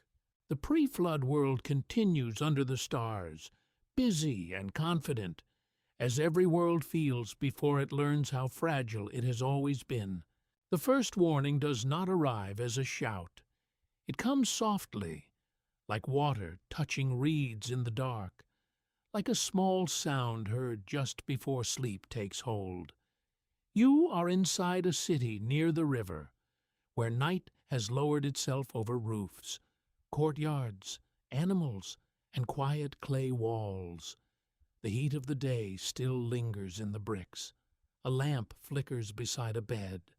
Smoke from its wick curls upward, thin and blue. Somewhere, a man dreams. In Mesopotamian flood tradition, the warning of destruction is not given openly to every street and doorway. It passes through secrecy, through a god's careful speech, through a barrier, through a dream, or through words addressed to a wall of reeds. The message is strange, almost indirect, as though the divine world cannot quite say what it means in the usual way. Catastrophe approaches, but knowledge of it arrives sideways. That sideways quality gives the story its haunted calm. You imagine the sleeping man turning under a woven covering. Outside, the city murmurs in fragments. A dog scratches near a threshold. A donkey shifts and sighs. Water insects flicker around the last lamps. The sky above the flat roofs is thick with stars. Yet those stars give no warning ordinary eyes can read. The danger is not written in bright letters overhead. It is hidden in a private message. Records from ancient Mesopotamian literature confirm that flood stories circulated in Sumerian and Akkadian forms, including accounts where a chosen figure receives instructions to survive a coming deluge. Scholars at Yale, Oxford, and the University of Pennsylvania have studied these texts as part of a wider ancient Near Eastern tradition. The mainstream fact is clear. The Mesopotamian flood story is not a late curiosity. It belongs to the deep archive of ancient writing. The warning itself is practical, not merely poetic. Build, seal, gather, prepare. Leave behind the assumption that tomorrow will resemble yesterday. This is the terror of prophecy in its oldest form. It does not only reveal the future, it changes the present. Once the warning is heard, ordinary life becomes impossible to trust. You stand near a reed wall in the dimness. Its woven surface smells of dust, marsh grass, and human sleep. A voice seems to move through it, low enough that even the night must lean closer. It speaks not to a crowd, but to the one person placed at the narrow gate between ending and survival. The instruction is intimate. The consequence is vast. That contrast is unsettling. A whole world is about to be erased. Yet the warning may reach only one house, a city full of ovens, cradles, debts, jokes, songs, and stubborn relatives continues breathing around the secret. People close their doors, they count jars, they scold children, they scratch mosquito bites. They worry about grain prices, because humanity has always found a way to worry about grain prices, even near the edge of cosmic disaster. A quirky fringe tidbit suggests that the hidden warning represents encrypted knowledge from an earlier civilization, passed to a survivor who preserved advanced science after the flood. Archaeology does not establish this idea, yet it grows from a real feature of the story. The survivor is not saved by strength.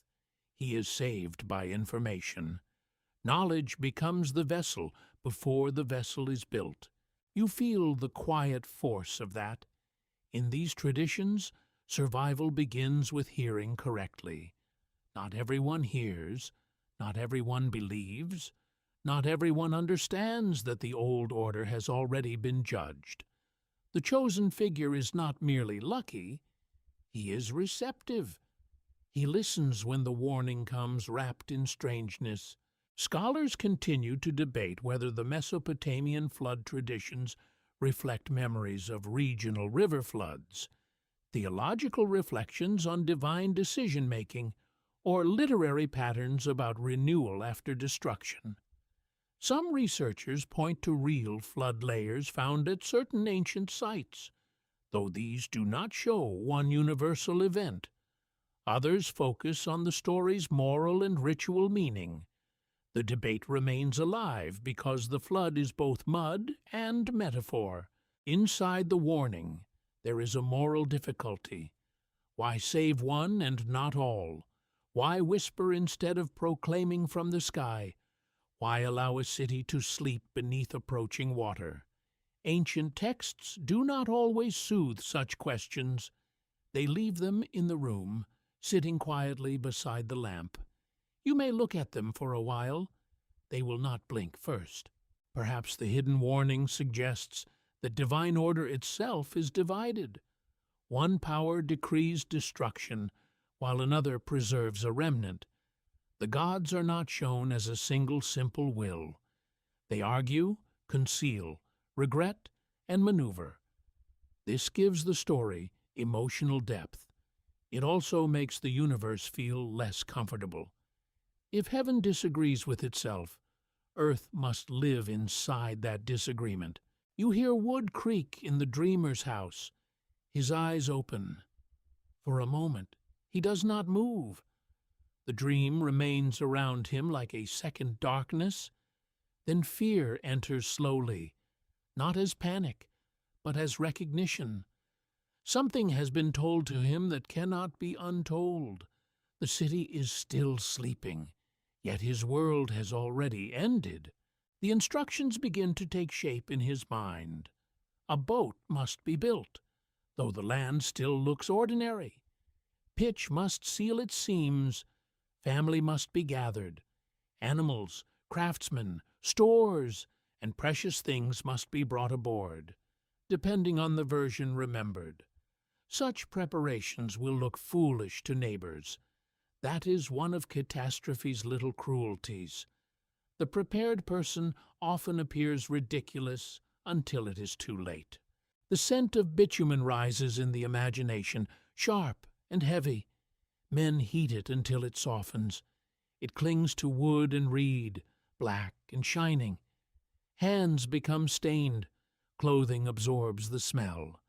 The vessel forms not in heroic brightness, but in labor, confusion, secrecy, and perhaps embarrassment. Someone surely asks whether a normal hobby might have been less expensive. Yet the building continues. The warning spreads into action, and action becomes a fragile arc of memory. Each board, each reed bundle, each sealed seam answers the dream. The future is being made against the evidence of the present. The sky is calm. The streets are dry. The river remains within its banks. Still, the vessel grows. This is the strange center of the tale. Disaster is still invisible, but obedience has already begun.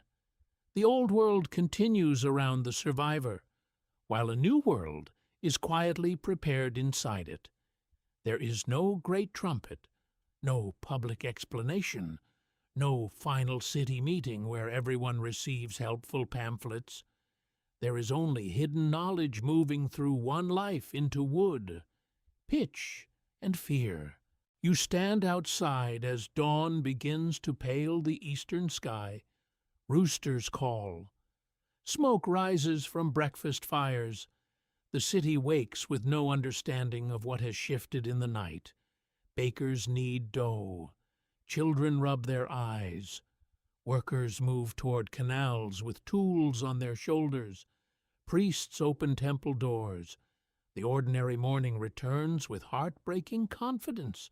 But somewhere near the edge of the settlement, the warned man has already stepped outside ordinary time. He carries a secret heavier than any basket of clay. He knows that the world can end while people are still planning supper. He knows that memory may soon need a hull, and the reeds whisper as the water waits. The first rain seems almost harmless. It taps on reed roofs, darkens the dust, and gathers in shallow hollows beside the walls. You stand beneath a low shelter, watching drops stitch small rings across the courtyard mud. People look upward with mild annoyance, perhaps even relief. Rain can be a blessing in a land where water gives bread its beginning. A little rain belongs to life. Then the rhythm changes. The drops become harder. The sky lowers. The air tightens until every breath tastes of wet clay, smoke, and fear. Thunder moves across the plain, not as one sharp crash, but as a long body rolling in darkness. The river, which yesterday seemed familiar, begins to speak with another voice. Its surface rises against the banks. Its brown strength presses outward, patient and immense. In the Mesopotamian flood traditions, the end of the pre-flood world comes through water, storm, and divine decision. The catastrophe is not only a natural event, it is a judgment, a cleansing, a rupture in time. The old cities, kings, rituals, fields, and sleeping households fall beneath a force that human walls cannot argue with. The world that seemed organized becomes fluid again. You hear shouting from the lanes. A man calls for his animals. A woman pulls a child close under a cloak. Doors open and slam. Grain jars are lifted onto higher shelves, as though shelves can negotiate with the end of an age. The smell of rain mixes with dung, lamp smoke, frightened bodies, and the bitter scent of wet plaster. Sandals slap through mud. Someone curses the roof. Someone prays louder than necessary. The flood story preserved in Mesopotamian literature became one of the most influential catastrophe traditions in the ancient world.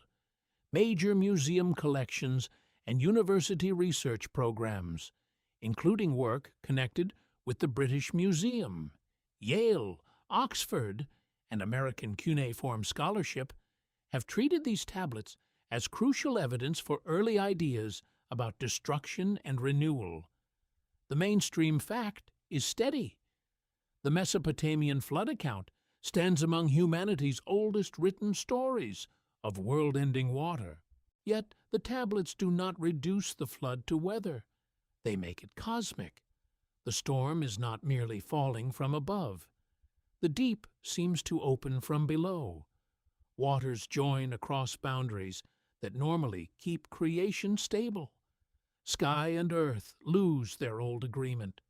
The ordered world softens, breaks, and returns to the formless power from which life once emerged. That is the terrible poetry of it.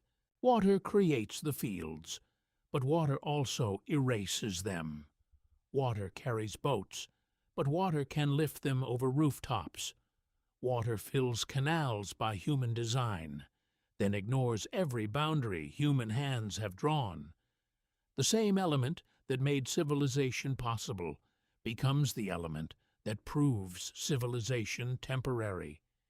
Ancient Mesopotamia understood this with a clarity no dry philosophy could improve. A quirky fringe tidbit claims the flood was a global reset that erased a technologically advanced civilization before ordinary humans inherited scattered fragments of its wisdom. Archaeology does not confirm such a lost machine age.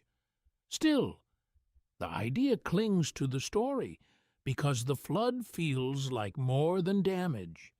It feels like memory being cut in two. You look toward the vessel built in secrecy. It groans against the rising water, dark with pitch, crowded with breath, wood, fear, and urgent hands.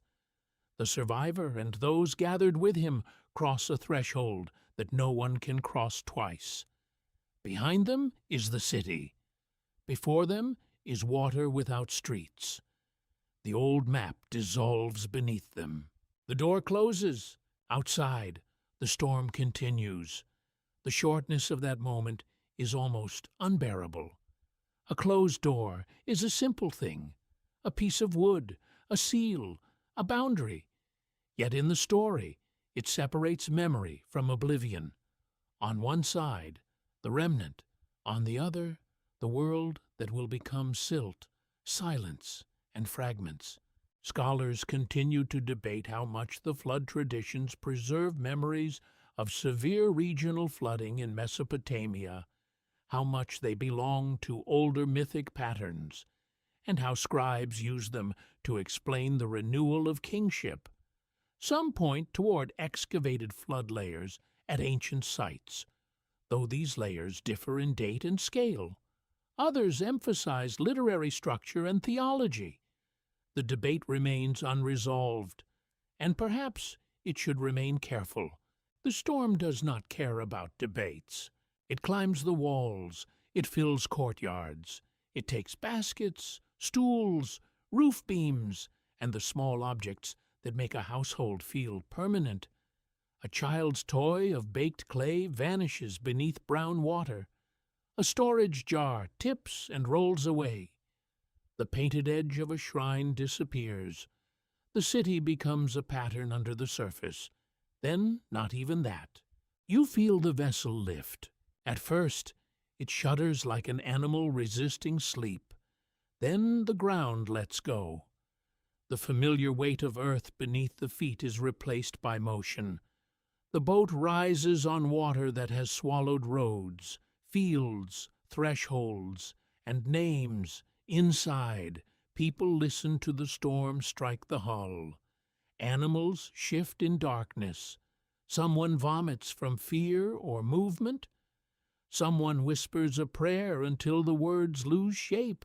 There is no heroic music here. There is only enclosure, darkness, and survival that does not yet feel like mercy.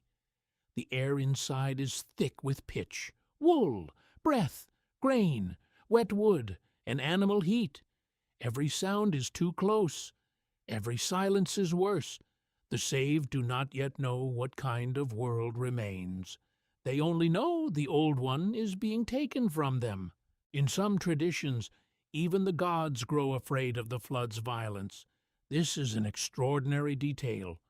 Powers that decreed destruction may recoil from its scale, like rulers discovering too late that commands become real in the bodies of others. The story allows divine regret to enter the storm. That does not undo the water, but it makes the tragedy deeper.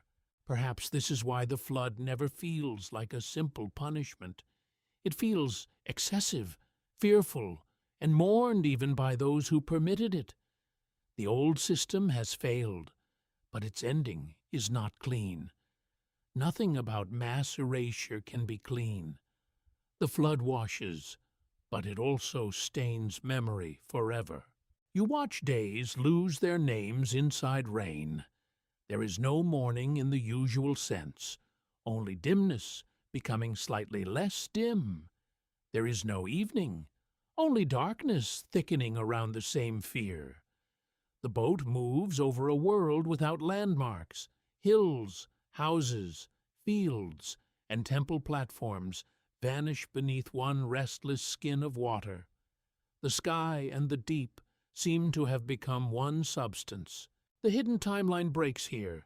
Before the flood, kingship stretched backward into impossible reigns, sacred cities, appointed sages, and a world where divine order pressed heavily upon earth.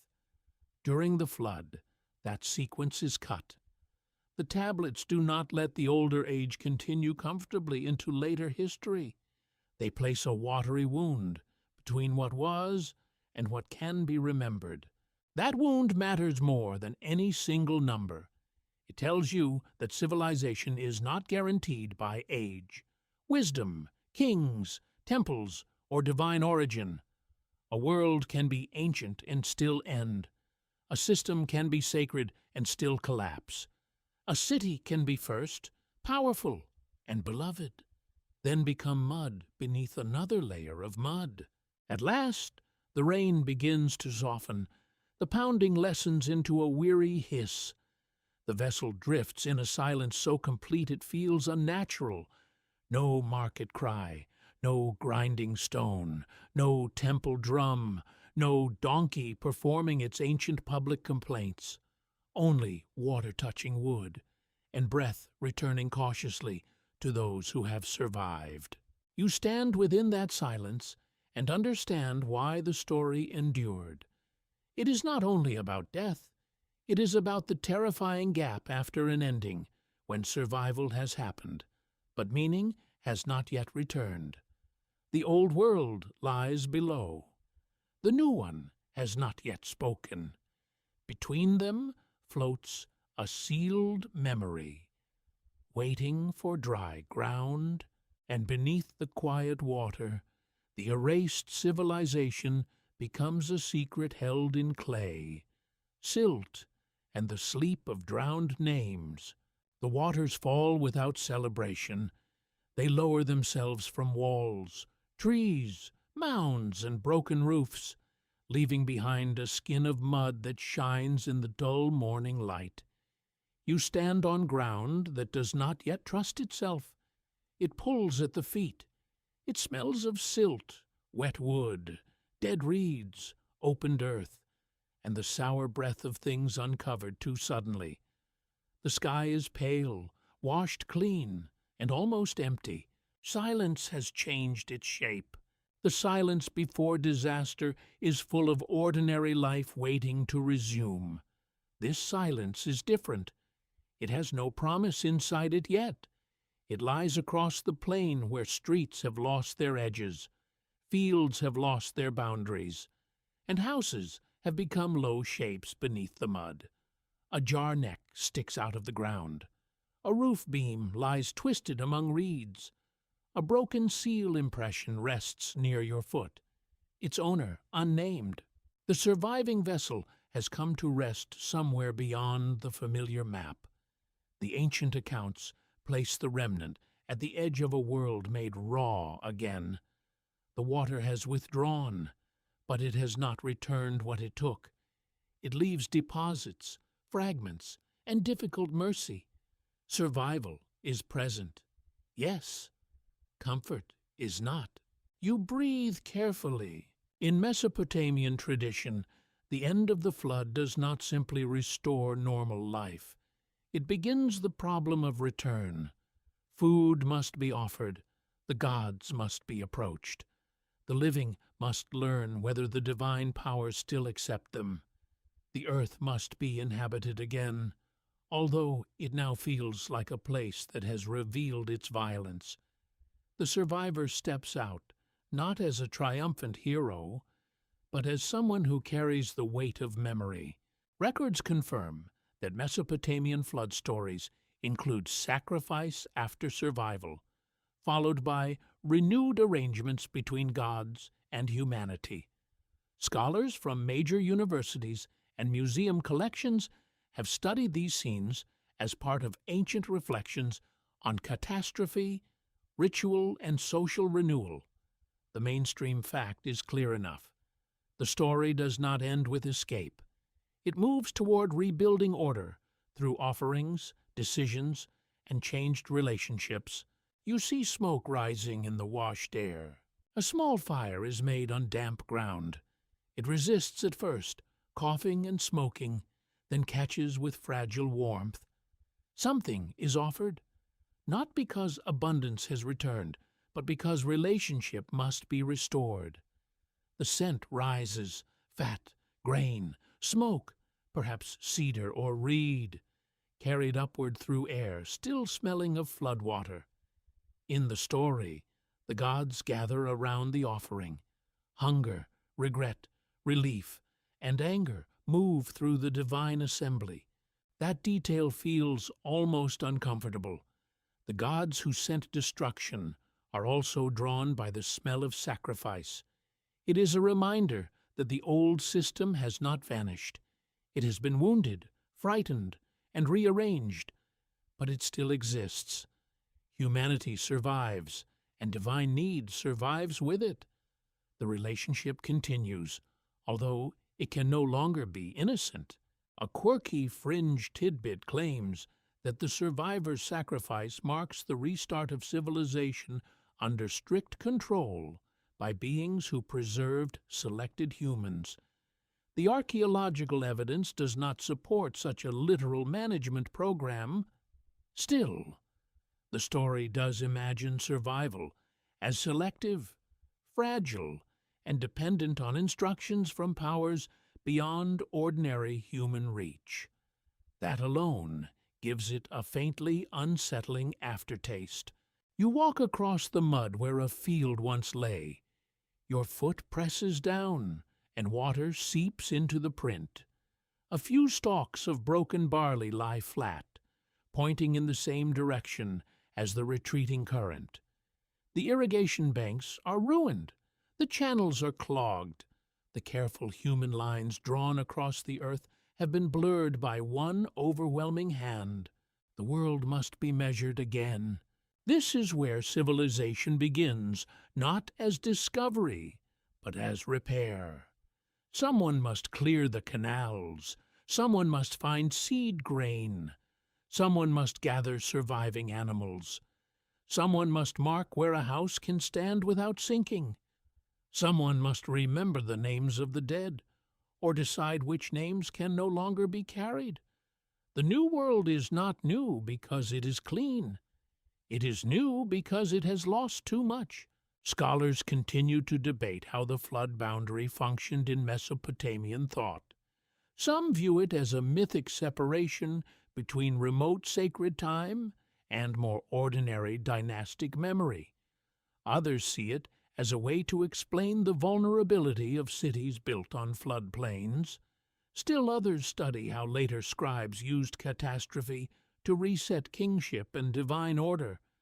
The discussion remains open, because the flood is both story and structure. You notice how kingship returns.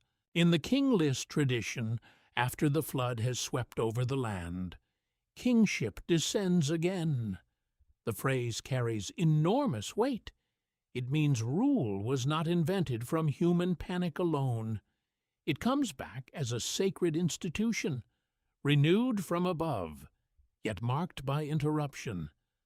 The chain resumes, but it resumes on the far side of erasure. The first post-flood cities do not feel the same as the older ones. They inherit absence. Their rulers stand in light, cast by vanished rains. Their temples rise on earth that has been soaked in warning. Their scribes copy traditions that insist an earlier order existed and that it ended. Every rebuilt wall becomes an argument against water. Every stored jar becomes a little act of defiance. Every child born becomes a soft refusal to let the story sink. You enter a settlement beginning again. The sounds return slowly. A hammer taps. A sheep bleats. A woman calls across a courtyard. A potter kneads clay with his heels, working out stones from the wet mass. Smoke rises from ovens that smell of damp fuel and stubborn hope. No one has time to be poetic about resilience. There is too much mud to move. Still, something has altered beneath the practical tasks. The living know that order can vanish. They know that divine favor can become divine danger. They know that memory can be broken into a before and a now. Even when daily life resumes, the flood remains behind every wall like a second foundation. Perhaps this is why ancient Mesopotamian civilization became so devoted to writing. Lists, rituals, and precise administration. That is not the only reason, of course. Grain does not count itself, and officials have always enjoyed making other people stand in lines. Yet beneath the practical need, there is a deeper human impulse. To write is to resist disappearance. To list kings is to stretch memory across a wound. To rebuild a temple is to tell the waters they did not have the final word. The post-flood world also changes the place of humanity. Humans are still servants of the gods, still tied to offerings, work, kingship, and ritual. But now they are survivors too. They carry a terrible knowledge the first laborers did not have. They know the system can end them. They know the gods may regret, quarrel, spare, and destroy. They know existence is not secured by obedience alone. That knowledge makes them smaller and larger at the same time. You stand at dusk as the first stars return over the damp plain. The sky looks unchanged, which is almost insulting. The river slips between its banks again with innocent movement. Frogs begin calling from the marshes as though nothing important has happened. Nature is extremely good at seeming calm after catastrophe. It does not apologize. Near a new fire, someone tells the story aloud, not all of it, perhaps not with every name, but enough. A great flood came, a warning was given, a vessel survived, the waters fell, the world began again. The listeners hear it not as entertainment, but as inheritance. They are being taught that beneath their fields lies an older silence, and beneath their kingship lies a broken crown. The washed earth cools beneath the night. The mud begins to firm. Tomorrow, hands will lift tools again. Seeds will be sorted, bricks will be shaped. A city will grow where emptiness still smells of water, and in the returning order, the earlier civilization becomes distant, half-remembered, and quietly forbidden by the depth that covers it. The damaged tablet rests under soft museum light, quiet as a sleeping animal. You stand before it and notice first what is missing. A corner has broken away. A line vanishes into a scar. A name begins clearly, then falls into a wound in the clay. Time has not simply preserved the record. Time has edited it, and time is not a careful editor. The old scribes pressed signs into damp earth with patient skill, yet they could not protect every word from fire, water, war, salt, careless hands, and the long appetite of centuries. The result is not a complete confession from the ancient world. It is a whisper interrupted by damage. You lean close, hoping the gaps will open. They do not. They remain gaps. This is where the mystery becomes more serious. The tablets do not refuse to speak because they are empty. They refuse because they are partial. They give enough to unsettle you, then withhold the rest. They name divine orders, ancient kings, pre-flood cities, culture-bearers, warnings, and catastrophe. Then they break at the exact place where certainty would be most convenient. Ancient history has a dark sense of humor. It always loses the line you most wanted. Records from major cuneiform collections confirm that many Mesopotamian texts survive in multiple copies. Fragments, translations, school exercises, and later adaptations.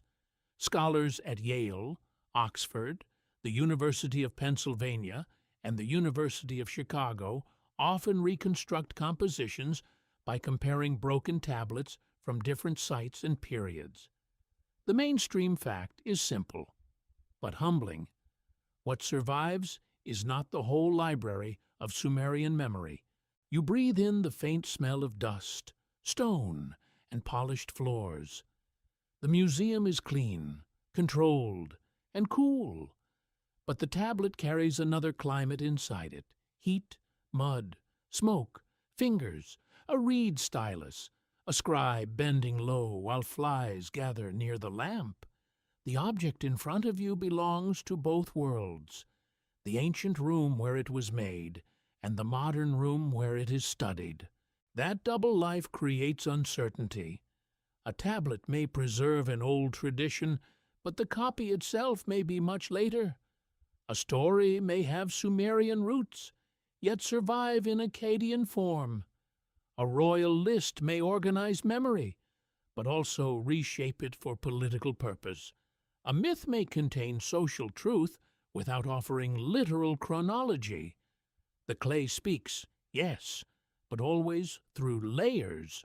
A quirky fringe tidbit claims that missing tablet lines hide deliberate suppression, as if ancient priests removed proof of a pre-human civilization from history. There is no solid evidence for that dramatic picture. Still, the feeling of concealment arises naturally when a broken record mentions impossible rains, divine workers, and a vanished world before the flood. Damage looks like secrecy when imagination stands too close. You do not need conspiracy to feel the unease. Ordinary loss is powerful enough. A broken tablet can create more mystery than a sealed archive. because it leaves the mind to wander inside the missing space. What stood there? A name, a number, a phrase explaining everything, or only a boring note about barley, which would be painfully on brand for Mesopotamia. Even that possibility has its charm. History is often rescued by accountants. The scholarly debate turns carefully around these silences. Some experts read the pre-human and pre-flood material as religious myth shaped by temple theology. Some emphasize political ideology, especially the need to place kingship under divine authority. Others explore memories of environmental crisis, floods, urban growth, and social strain preserved in mythic form. The disagreement does not weaken the texts. It reveals their depth. You look again at the missing lines. They remind you that ancient records are not windows opened cleanly onto the past. They are more like lamps carried through fog. They light certain shapes and leave others in shadow.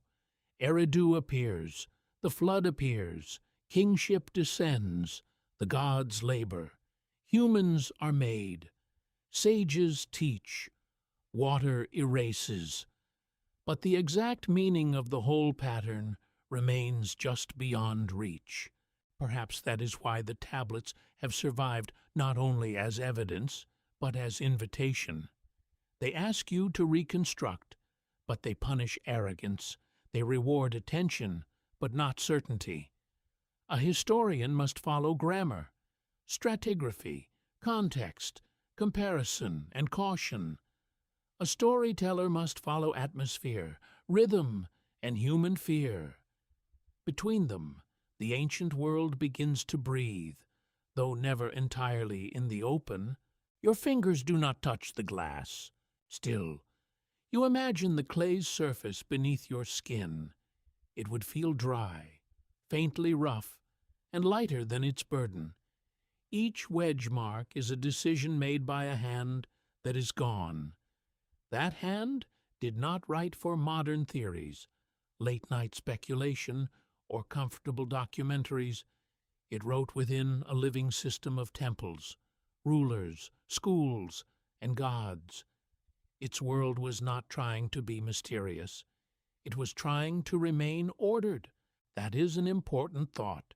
Ancient people did not experience themselves as clues. They had debts, meals, fevers, rivalries, jokes, rituals, and bad mornings. Their scribes copied inherited texts for reasons both sacred and practical. The mystery grows because we stand far away, with broken evidence and hungry questions. Distance turns daily order into shadow, yet some shadows are real. The tablets reveal a civilization deeply concerned with what came before ordinary human memory.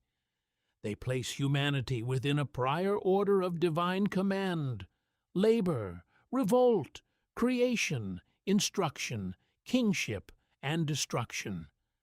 They do not present humans as the first or only actors in the cosmic story. They place us late, small, useful, noisy, and strangely precious. The unsettling part is not that the tablets prove a forgotten race before humans. They do not prove that. The unsettling part is that the Sumerians imagined history itself as a surface laid over older depths. Beneath the present city lies an earlier city. Beneath the king lies kingship. Beneath human work lies divine labor. Beneath the known world lies water. Beneath memory lies a flood. The exhibit room grows quieter. A visitor steps away. A guard shifts in his chair. Light reflects softly on glass. Beyond the walls, modern traffic moves with its endless, restless breathing, unaware that a small clay tablet is still rearranging time for anyone patient enough to listen. You begin to understand what the tablets refuse to say. They refuse to flatten themselves into one answer. They refuse to become only myth, only history, only politics, or only fantasy. They refuse the modern demand that the past explain itself quickly. Instead, they offer fragments of a larger hidden story, then leave you with the responsibility of humility. Perhaps memory itself was reshaped by the flood traditions. Perhaps later, scribes arranged older materials into patterns that made kingship legitimate and catastrophe meaningful. Perhaps environmental trauma became sacred story. Perhaps myth preserved something about civilization's fear of its own beginnings. These are not failures of certainty. They are careful doors left open. The clay remains still. In that stillness, you sense the oldest truth the tablets may offer. Human history is not a straight road from darkness to light. It is a layered mound, built from mud, loss, rebuilding, and remembered fear. Each generation writes over another, but the earlier marks never fully disappear. They press upward faintly, like buried signs under new clay, and perhaps the silence is part of the record, holding what the tablets cannot say, and what the ancient scribes never meant to give away. The last tablet does not close the mystery, it leaves it open, like a doorway in a room where the lamp has almost burned out. You stand again in the quiet presence of clay, water, stars, and remembered kings, feeling how the oldest story refuses to become simple. The Sumerian records do not hand you a neat secret wrapped in certainty. They give you something older, slower, and more difficult to hold. They give you a human beginning that is not really a beginning. In these ancient accounts, humanity arrives inside a world already filled with authority, labor, hierarchy, sacred geography, and cosmic tension. The gods have ruled. The earth has been worked. The waters have hidden wisdom. The first cities have received kingship. The sages have carried instruction. The flood has divided time. By the time humans look fully awake in the story, the stage is already marked by footprints that are not entirely theirs. That is the quiet disturbance at the heart of it. You walk in imagination across a low mound at dusk. Broken pottery crunches softly underfoot. The air smells of dust, dry grass, and faint marsh wind from somewhere beyond sight. A shard of brick lies half buried near your sandal. It is not impressive. No tourist would gasp at it, yet it may have belonged to a wall, a shrine, a house, or a storeroom where someone once counted grain beneath a tired sun. Records confirm that the earliest civilizations of southern Mesopotamia developed through long processes of settlement, irrigation, writing, temple organization, and political competition. Research by major universities and museums has shown how real cities grew from real communities across centuries. The mainstream fact remains essential. Sumerian civilization was human, material, and archaeological, built from clay, grain, labor, and memory. But the Sumerians explained that human world through stories that reached beyond ordinary human time. They did not merely ask how cities functioned, they asked why kingship existed at all. They asked why humans worked. They asked why the gods needed offerings.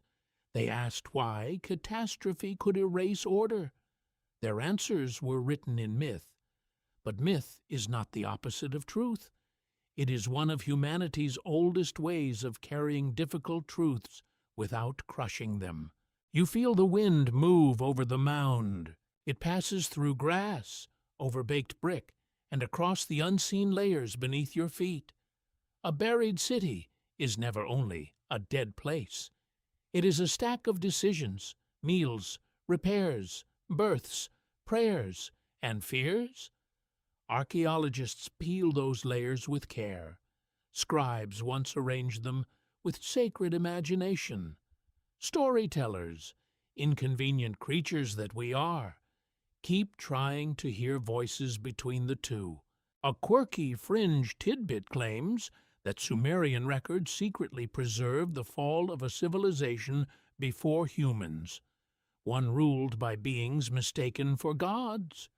Archaeology does not prove that literal claim, yet the idea survives because the texts themselves create a powerful impression of a world before familiar humanity, a structured age of divine workers, pre-flood kings, ancient sages, and vanished order.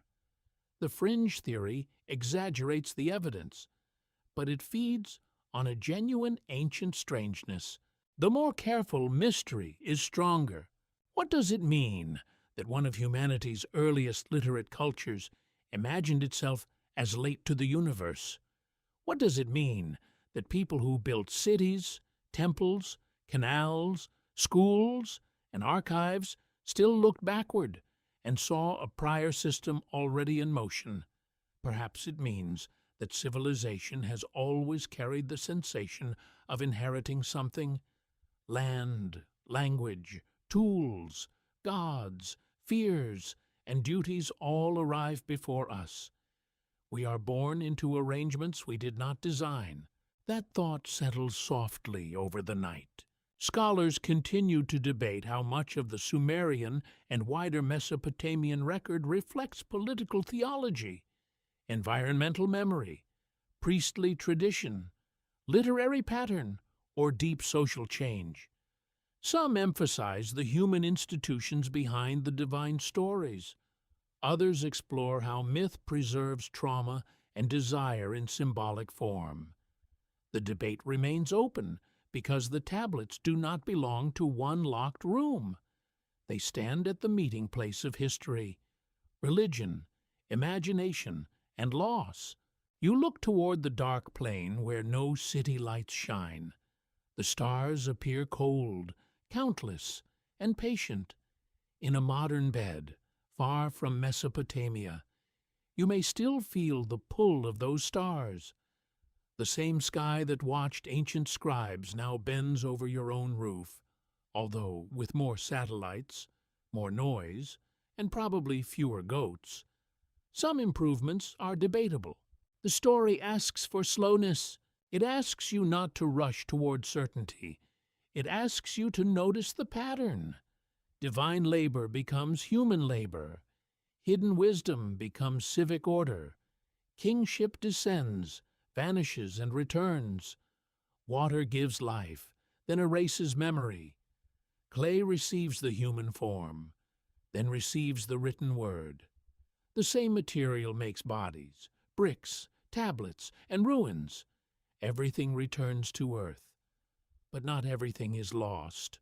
Perhaps that is why the Sumerian records still feel alive. They were made from clay, yet they carry breath. They were buried, yet they speak. They describe vanished ages, yet they expose familiar questions. Why are we here? Whom do we serve? What did we inherit? What happens when the systems above us fail? What remains when water, time, or silence passes over everything we built? No tablet answers completely. The oldest story remains unfinished because human beings remain unfinished. Every generation digs into the past and finds both evidence and reflection. We search for the civilization before humans, and perhaps we find something more unsettling.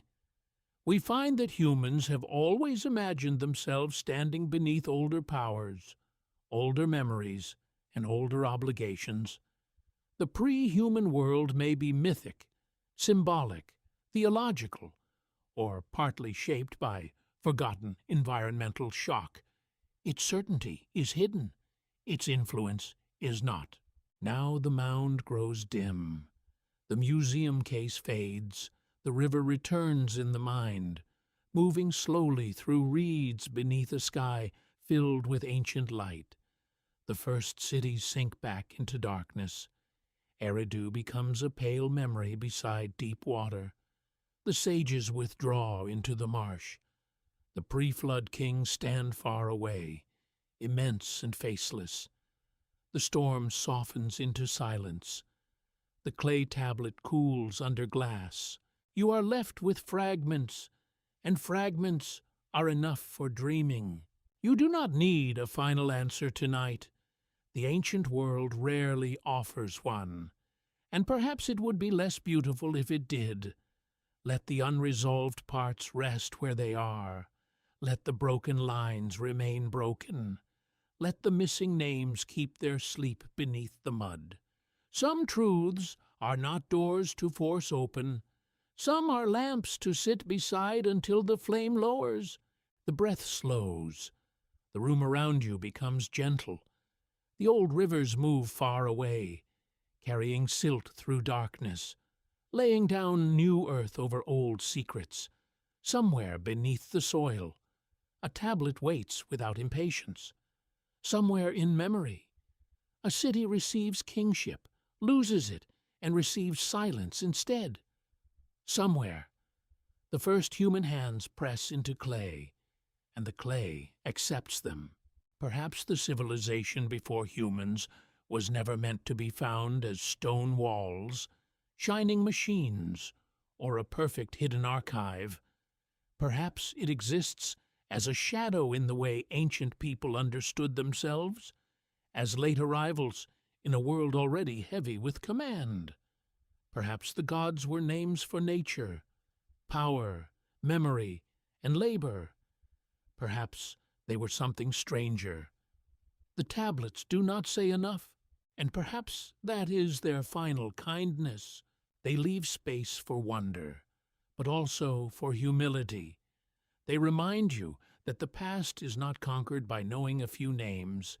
It is approached softly, through broken objects, patient reading, and the willingness to admit that some things remain beneath the water. You can rest now. The oldest cities are quiet. The scribes have set down their styluses. The lamps in the temple are low. The reeds move in the dark with a sound like breathing. The story has not ended. It has only lowered its voice. And perhaps, somewhere under the clay, under the river silt, under the oldest written signs, the story is not yet complete.